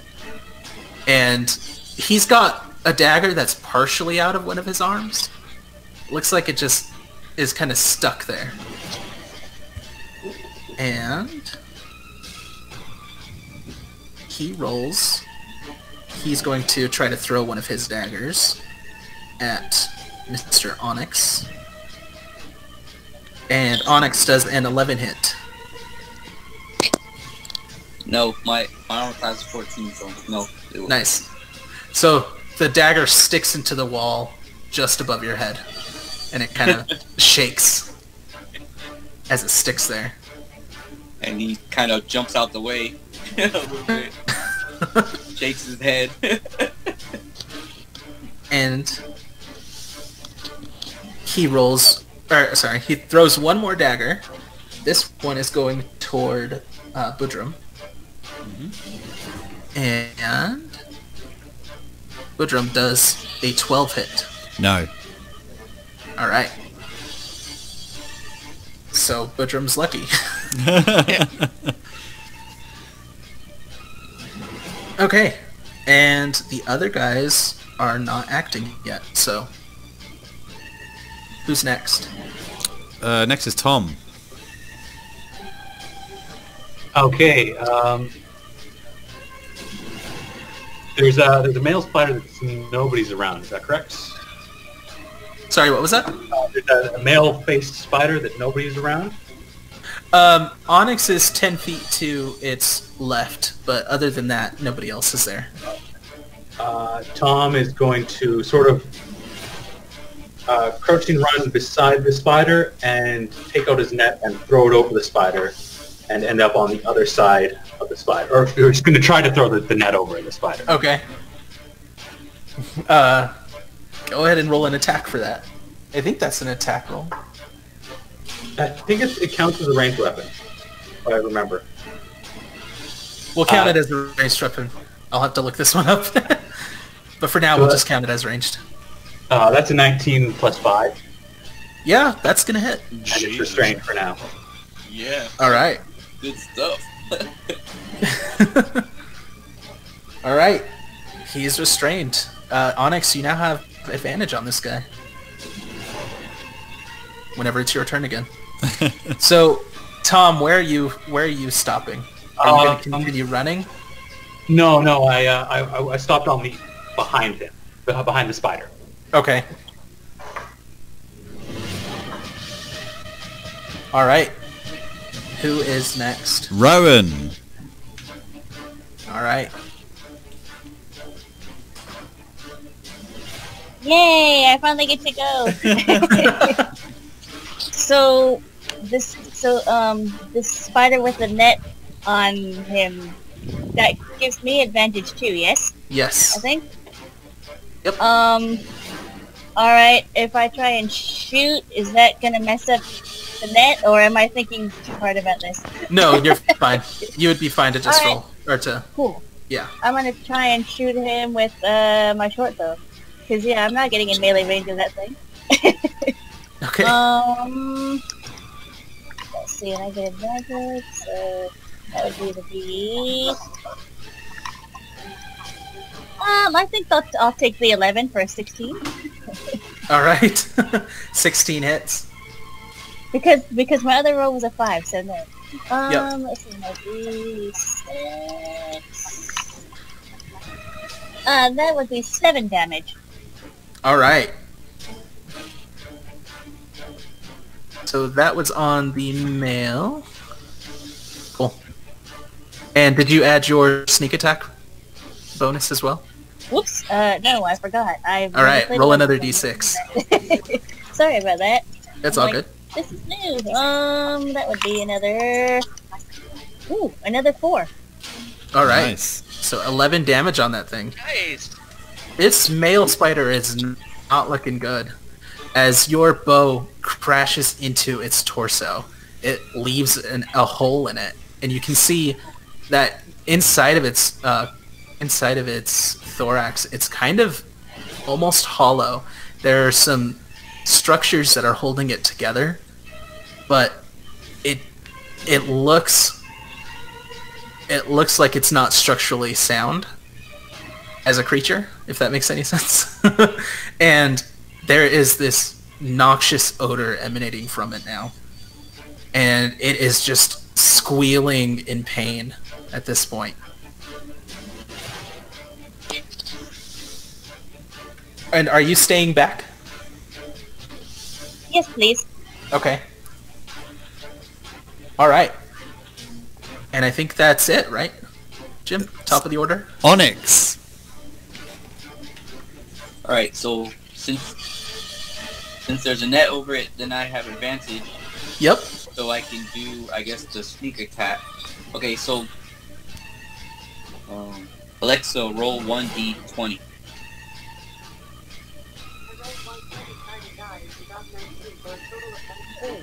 Okay, so I got a 19, and then I add in my do I add in the proficiency for the weapon too? You add proficiency and your modifier. I think that was plus that- 5. Yep. So that should be like 27, because for dexterity it's plus 3, Mm-hmm. and then for the weapon it's 5. Well, it would just be the 5. Oh, Yeah. okay. Yeah. So, yeah, it'll just be plus 5 anytime you roll with your rapier or any other finesse weapon. Okay. Yep. So 24 to hit, that definitely hits. And you have sneak attack damage. So you're going to roll 1d8 and then add your modifier, your dexterity modifier, and then you're going to roll 1d6. Okay. Alexa, roll 1d8.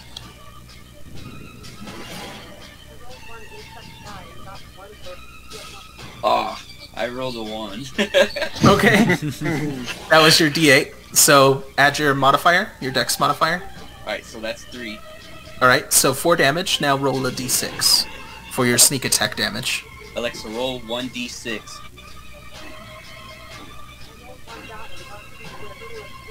Okay, so I got 3. Okay. So 7 more damage. And describe your kill. Good job. I guess he jumps on its back and drives the rapier through the top of its skull. Alright. Nice. As you jump on its back, you kind of skip off of its back like you're a very acrobatic type of person, and you jump with one foot and jump off of its back, and launch up and plow directly downward into its head. And all at once, its squealing is just stopped. And it falls over. Ooh. Who's next? Griff. That's me. I'm gonna do the same thing. I'm gonna shoot the other one with the crossbow. Alright. Roll a d20. 18, 21. 21 hits. Roll a d8. 7 points of piercing damage. Alright. You want to describe your attack? I just want to pin it like straight to the ground, like to go right at the point where like the head meets the body. Just pin that straight into the floor. Okay. And that was with he's looking with my light crossbow. Okay. So I don't think that's gonna pin it. But That's fine. no, it's cool. Just bounces a little bit. Yep. And Griff is looking a little more confused than like afraid or just because of All right. at the beginning of this.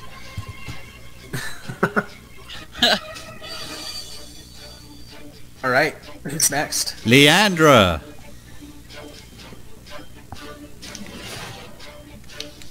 Oh, wait, You am I might be muted? muted. This battle's on. Let's see. There we go. Oh, there we go. Oh, oh, it's Leandra's turn. Yes. Sorry. I'm going to try and smash the spider into the ground completely. Okay. Let's see if my dice will cooperate. Alexa, roll 1d20.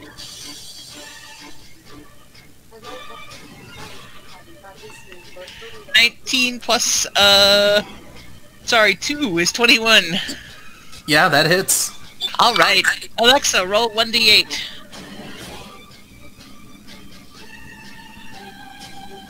Seven total. All right. So what does it look like when you hit? She smacks her club into the spider, and she's got spider gore up and down the length of that club. Uh-huh. She just smirks. Feels good, doesn't it, bitch? All right. As you smack it, your club makes contact with both one of its legs and one of its, and directly with its body, as you kind of plow directly through one of its legs. Oh, nice. And its leg is broken and at a very odd angle. She reaches down and tries to give that leg a tug.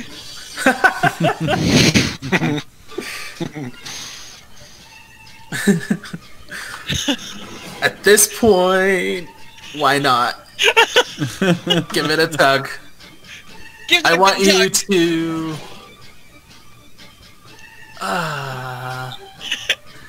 yeah. I'm gonna have you roll for that Sure. because it is upset and it is wailing around. So make a dexterity. Alexa, roll 1d20.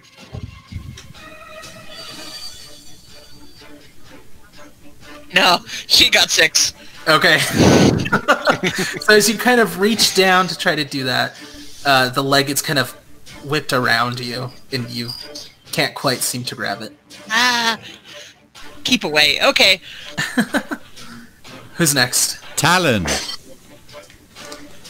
And I'm gonna run forward and try to attack it with my sickles. All right. So do I roll both and then give you the It's up to you. combined like hit? Okay. Oh, so what you would do is roll 1d20 and then tell me that result. Okay. Well, you'll roll 1d20, add That's your true. proficiency and modifier, and then roll another one. Alright.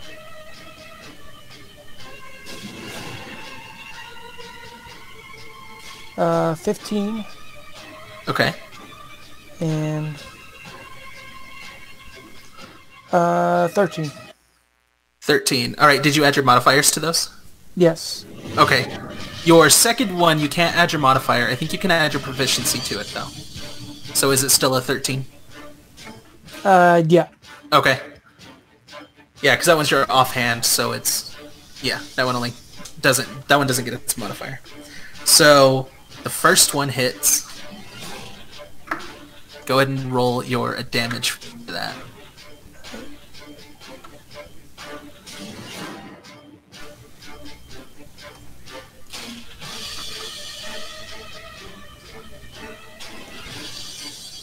Nine.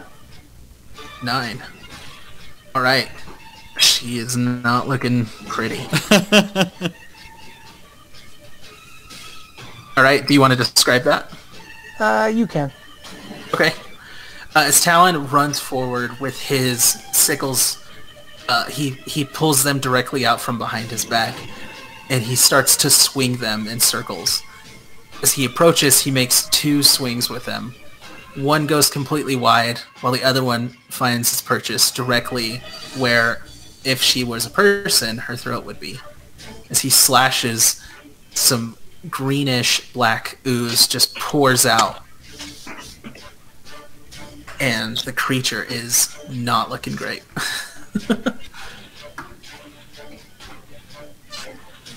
Alright. Who's next? Budrum, so I'll roll to hit. 21. Okay. 21 hits. Okay. You guys are rolling good now. So I'm gonna use Searing Smite. So I'll roll damage regular with a 2-handed warhammer. 10. Holy crap! All right. Plus Searing Smite, it's 14. Okay. Jeez.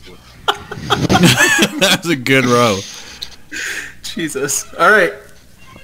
What does it look like? Budrum steadies himself, brings his warhammer back up, swings it over his head. As he does, the end of the warhammer bursts into white, searing hot flames, and he crashes it down into the back of the spider.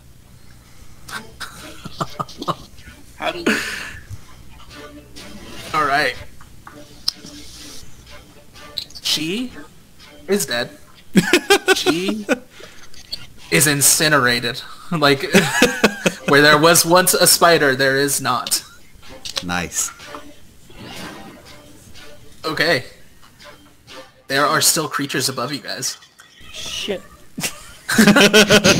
Forgot there were 3 more. Oh, fuck. Alright. So, whose turn is it? Let me get my spreadsheet. Sorry, I was just marking off a spell. It is now the spider's turn. Okay. Let's see.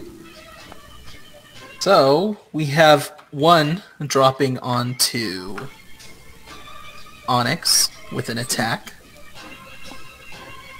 Watching you kill its elder is not happy with you, and that is a 17 to hit. Oh, Okay.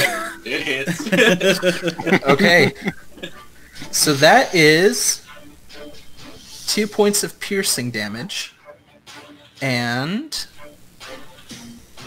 4 points of poison damage. You now have disadvantage on attacks because you're poisoned. Okay. So this is a much smaller spider. These things are you can kind of, if you wanted to keep them in front of you, they're about the size of a small dog. They're not very big.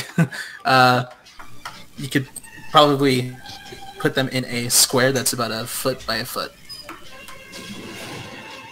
So the next one is going to try to hit Talon. And that's a 15 to hit. Yeah, it has to be higher than your armor class, right? It has to be either your armor class or higher. Yes, it hits. Okay. So this is the same thing. As it falls onto you, it's going to land directly on your head. And you feel these spidery legs kind of rubbing against the side of your head. And then you feel fangs right into your forehead. And that is 3 points of piercing and 3 points of poison. So 6 points of damage for you. Okay. And you also have disadvantage on attacks now. And the last one is trying to fall on Budrum. Hooray! And that is an 18 to hit. That hits. Okay. This one is going to land just behind you. Mm-hmm. And it's going to crawl up onto your back. Ooh. And you have armor covering every bit of you. Yeah. So it crawls directly up your back. Feel it on the back of your neck. On the nape of your neck. And then you just feel the fangs dig in, and there's a warm sensation as the poison courses from the spider directly into your neck. Oh no. And that is 4 points of piercing. Mm-hmm. And 5 points of poison. Oh fuck.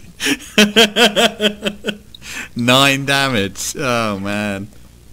Alright. So, just so everybody knows, these things are small, and they are all on your allies. So take care when attacking. You bastard.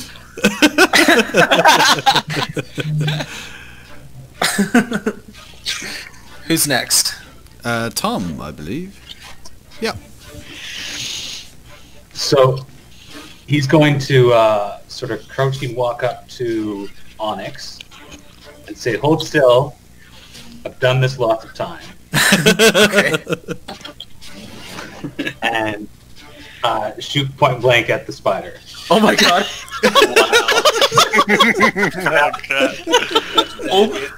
To hit with disadvantage. Okay.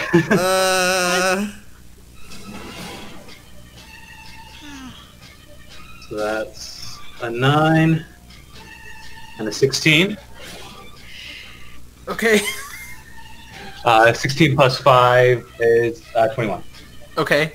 And the other one was, you had disadvantage, so it was 9 plus...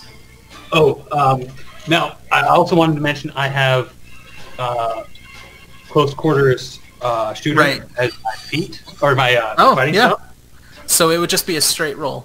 Okay, but the first one was 9. Yeah. Right. So that would have been 9 plus 5 then. Okay. 14. You hit it. You hit it. Oh man, I'm so glad you hit it. Onyx is too, I bet. Yeah. Yeah. So, do you want to describe it? That's I can do it if you prefer. No, I think I can. That's the 3 plus 2. Okay. So it's like I just managed to hit like a leg or a limb or something like that, I guess. Trying to. I'm in Onyx's personal space, just trying to get the spider and hit its leg or something like that. Okay. So as you come up to Onyx and you say, "Hey man, I got you, bro." You hold your what is it? Is it a crossbow or just a longbow? Oh my god! Jesus. It's overkill. You legitimately place the arrow right by his head, and you say, "Don't flinch." As the arrow pierces directly into this creature, and now it's still here. It's still squirming around, but it's got an arrow through it. All right, who's next? Onyx. No. No. Oh, No, Rowan. it's, Rowan. I'm so sorry. Rowan. I'd already highlighted next one. My bad.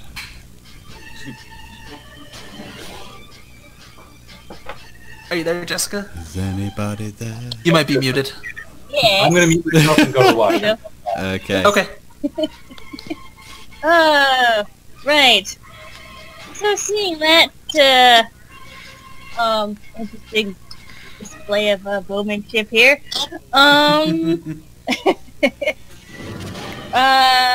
Whoops. Oh, hello, music.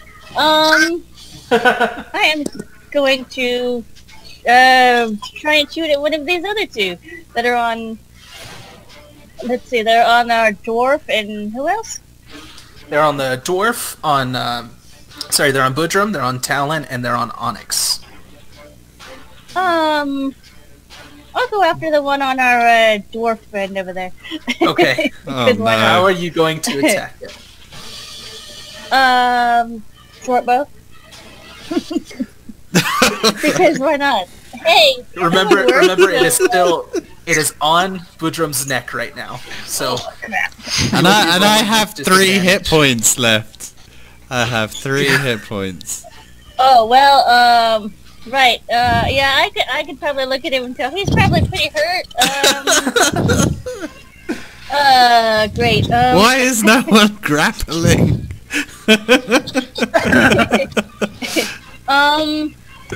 Alright, if I go and just try to stab one of them, will that still have disadvantage? if you're going up with a dagger, and if you're trying to be careful, then you'll be fine. Oh no, a dagger might be better because it's closer. Okay. Let me do that. Okay. Because yeah, because not having seen rapiers, I'm not sure how long they are. So yeah. I probably missed with a 10. Actually, you hit. These things are not very strong. Oh, alright, nice. Yay, go me. Yay. Yay! Where's my G? Ooh, 6 damage. Because I rolled a 3, plus I get to add my dex. Which is also... Alright. Alright. You completely slice off 3 of its legs. Yes. And it is struggling to hold on to Budrum at this point.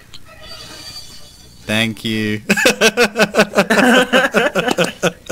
Oh, you're welcome. Hopefully someone else can take care of that. Leftover for you. Budrum's already hung over and now he's poisoned. He's not having a good day. Drink less. Alright, Onyx, your turn. Yeah. Alright, so I think I'll use my... one of my daggers. Okay. And... Alright. Alexa, roll 1d20. Oh. Alexa, roll 1d20.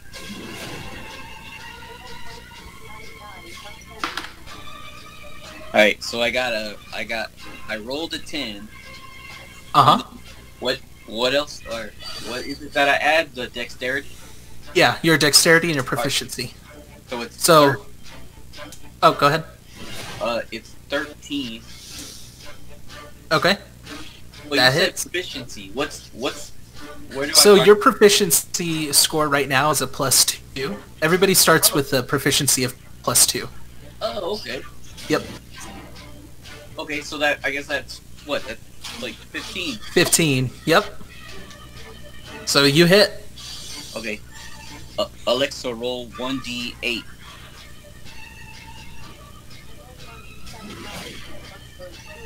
Ugh, I got a 1. Okay.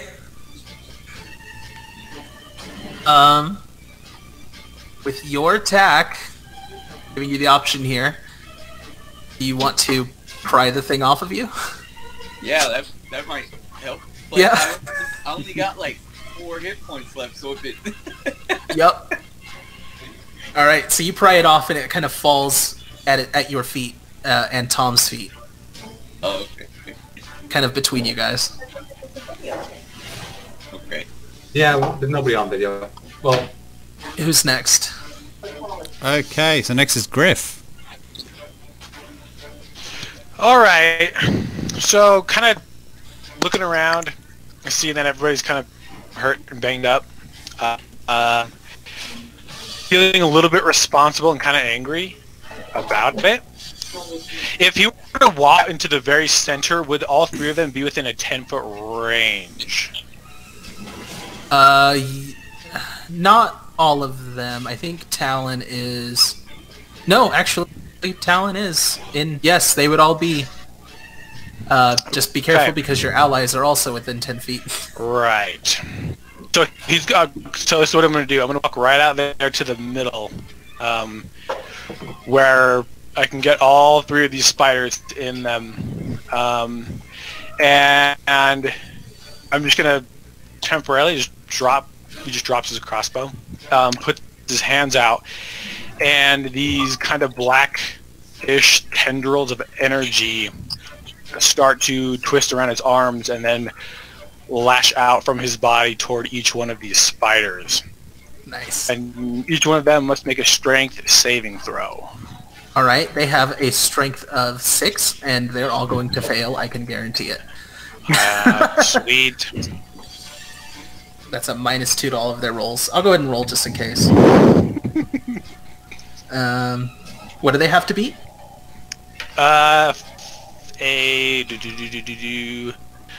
It would be a 13.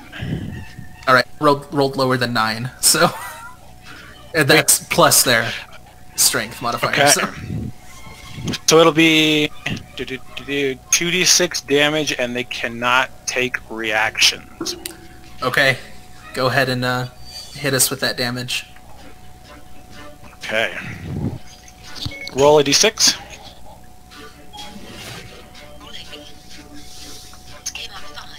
5 for the first. Roll a d6. 8 points of necrotic damage. Okay. 2 of them are dead. The one that was on Budrum is gone, Hey! and the one that was on Onyx is gone. There's Nice. still one clinging to Talon right now, Sweet. and it is right on And top yeah, of Griff himself. looks mad. Looks mad. And it is Leandra's turn. Where is Talon in relation to me? Talon is standing right next to you because he ran up to use his sickles. I'm looking at my options. I don't want to smack him with a club. That just I'm already Yeah, poisoned, so... You would ruin his face, which is already dirty. Hey, I Maybe cleaned she it over tonight. Maybe we should pay for you to take a bath. Or just toss you into one. Yeah, either works. I'll let somebody else tackle that. Budrum, if Leandra were to reach out to touch you, would you resist? No. Okay. Concerned though. She'll reach out and she will cast Cure Wounds on Budrum. Nice. Ah, thank you. Alexa, roll 1d8. 5 plus 3 is 8. There you go. Ah, Okay. thank you. Diamond. Yep. Nice. Budrum roars and he's smiling at you as he's roaring. He's like, "Ah!" And she says, that roar looks good on you. And It's now what that you guys are hearing. Oh, sorry. now that he doesn't have a spider on him, he's nodding at you as if you should have hit Talon with the club. Give it a go. Go on, Jay. Damn dwarves. I'll let you do that. It's at this point you guys hear from the opposite side of the south wall a crashing sound. Oh, Lord. What now? And it is just continuous. So, who's next? Oh, I'm sorry. I wasn't paying attention. Okay. It's Talon's turn. I'm very sorry. All right. Hi to the people in the stream. I have disadvantage, right? Yes. Okay, do I add the +5 to the rolls, or is it just straight d20s? You add +5. Okay.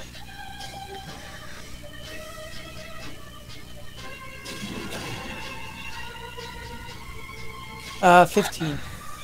Yeah. That's gonna hit. What are you I guess I would using have to use attack it? the... The sickle, because I don't think I can shoot an arrow on my hand.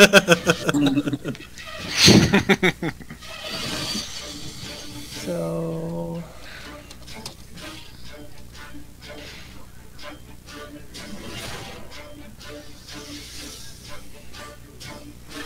5 damage.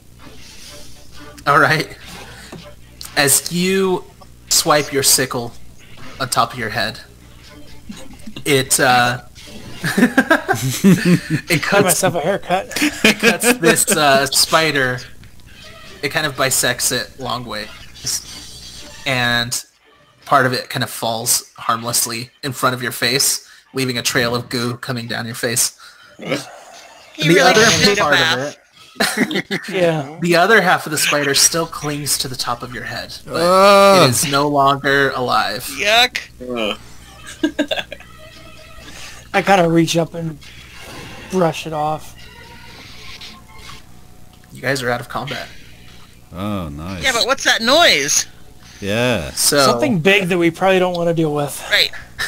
Back in combat in a second, right? I pick up my net. you guys hear the wall behind you crumble to pieces with one last knock. And in pokes the head of a certain dwarven cleric who Tom never asked the name of. I kept on forgetting to look around and see if he was in the room at all. He pokes his head and says, "What the fuck happened here? How did this get here?" And he's pointing to the wall. Griff pulls the dagger out of his side and he says, I was wondering the same fucking thing. He says, where's that cure? I want my money back. As Well, it was cursed. as he looks at all of you and says, "Did you see him?" See who? The pale man standing before us that disappeared. The man with the ring that punched the painting of the giant fucking crazed spiders with people faces on. Which one in particular are you talking about? He looks kind of shocked, and then he looks at the spider creatures that are left on the ground. Holy shit. What just happened? Hey, that's an understatement.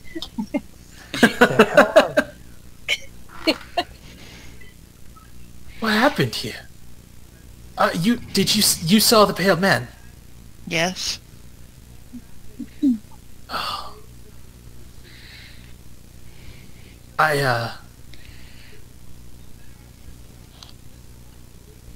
You've got to see what's happening. Come here. And he kind of waves you guys over. Out of this room that you guys were forced into. We'll go. Oh, I will anyway. Yep. Yep. Yeah. Griff kind of glances at everybody else. limp because I'm That's still no way. poisoned.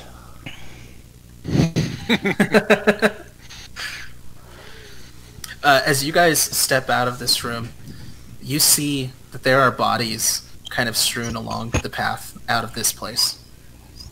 And some of them look very odd. There are people who now have horns growing out of their head and fur growing all over their bodies.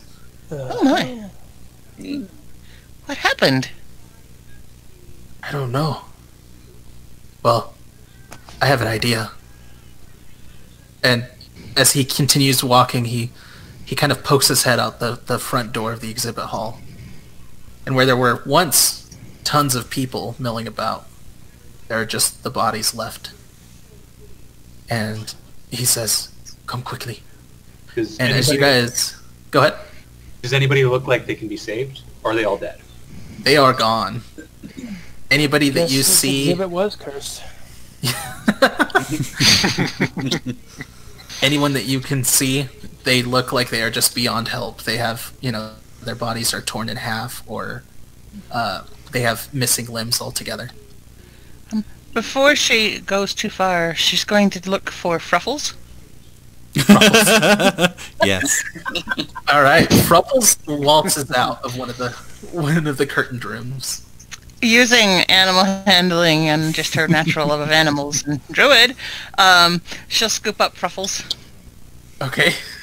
And Roll carry it out. roll an animal handling check because Fruffles is shaken right now. I'll try it. Alexa, roll 1d20.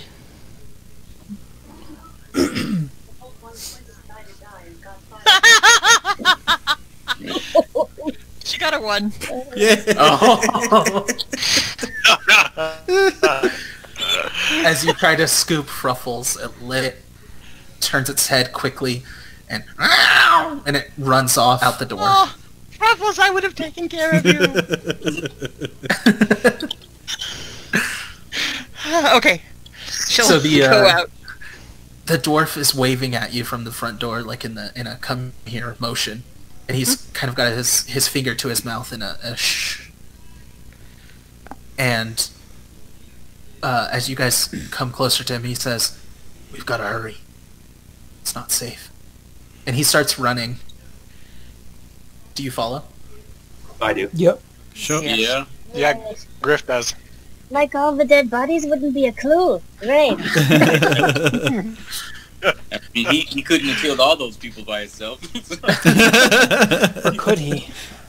As you guys run down the path and completely ignore the path where it snakes off, you see the body of a child. It is the little boy from before. Oh, Get the gold. No.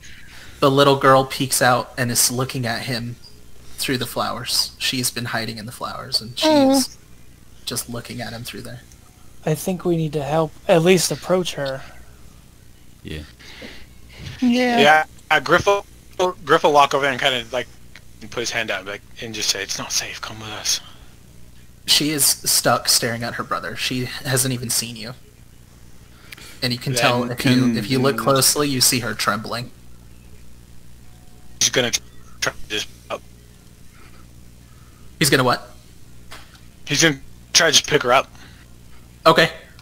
She was not gonna resist, so you can do that. Okay. Yeah. McDreamy just got dreamier.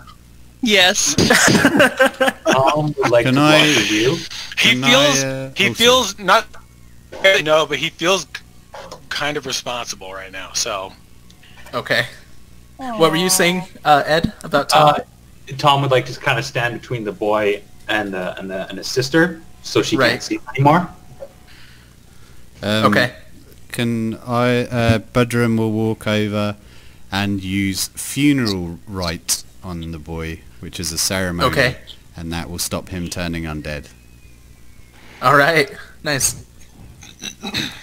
Yes. Okay. And are Leandra's servants okay? They are... I assumed that you left them behind. Yeah. Okay. So I assumed they were back in the inn. Okay. So you will find out later. Oh no. Fair enough. As the dwarf man kind of continues waving at you, he's like frantic. Hurry up! Hurry up! And he continues running. And Yeah. Run after, yeah. it is, I think, time for us to stop for the night. Okay. Wow, that was bad. No. That was awesome. That was fun. I'm glad you guys like it.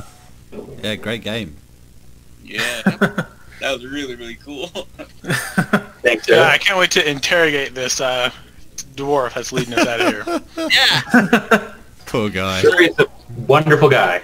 How does XP work, or how do we get to another level? Like, So the way that I'm doing XP is I'm doing milestone leveling. Mhm. So whenever you guys get to a particular spot in the story, that's when you guys will level up. Oh, okay, cool. Yeah. So, and don't worry, you guys won't spend too long at level 1. Oh, Um, okay. I'm just I gonna- also sorry. kind of... Oh, sorry? I was just going to end the stream. I was just going to say thanks for watching, all the people that tuned in at some point, and to everyone playing the game. Someone commented saying that you all seem charming, so they must not know us very well. Yeah. Hey, wait a second. But thanks, guys, and we'll be back next week, and we'll also be back next Sunday too. But thank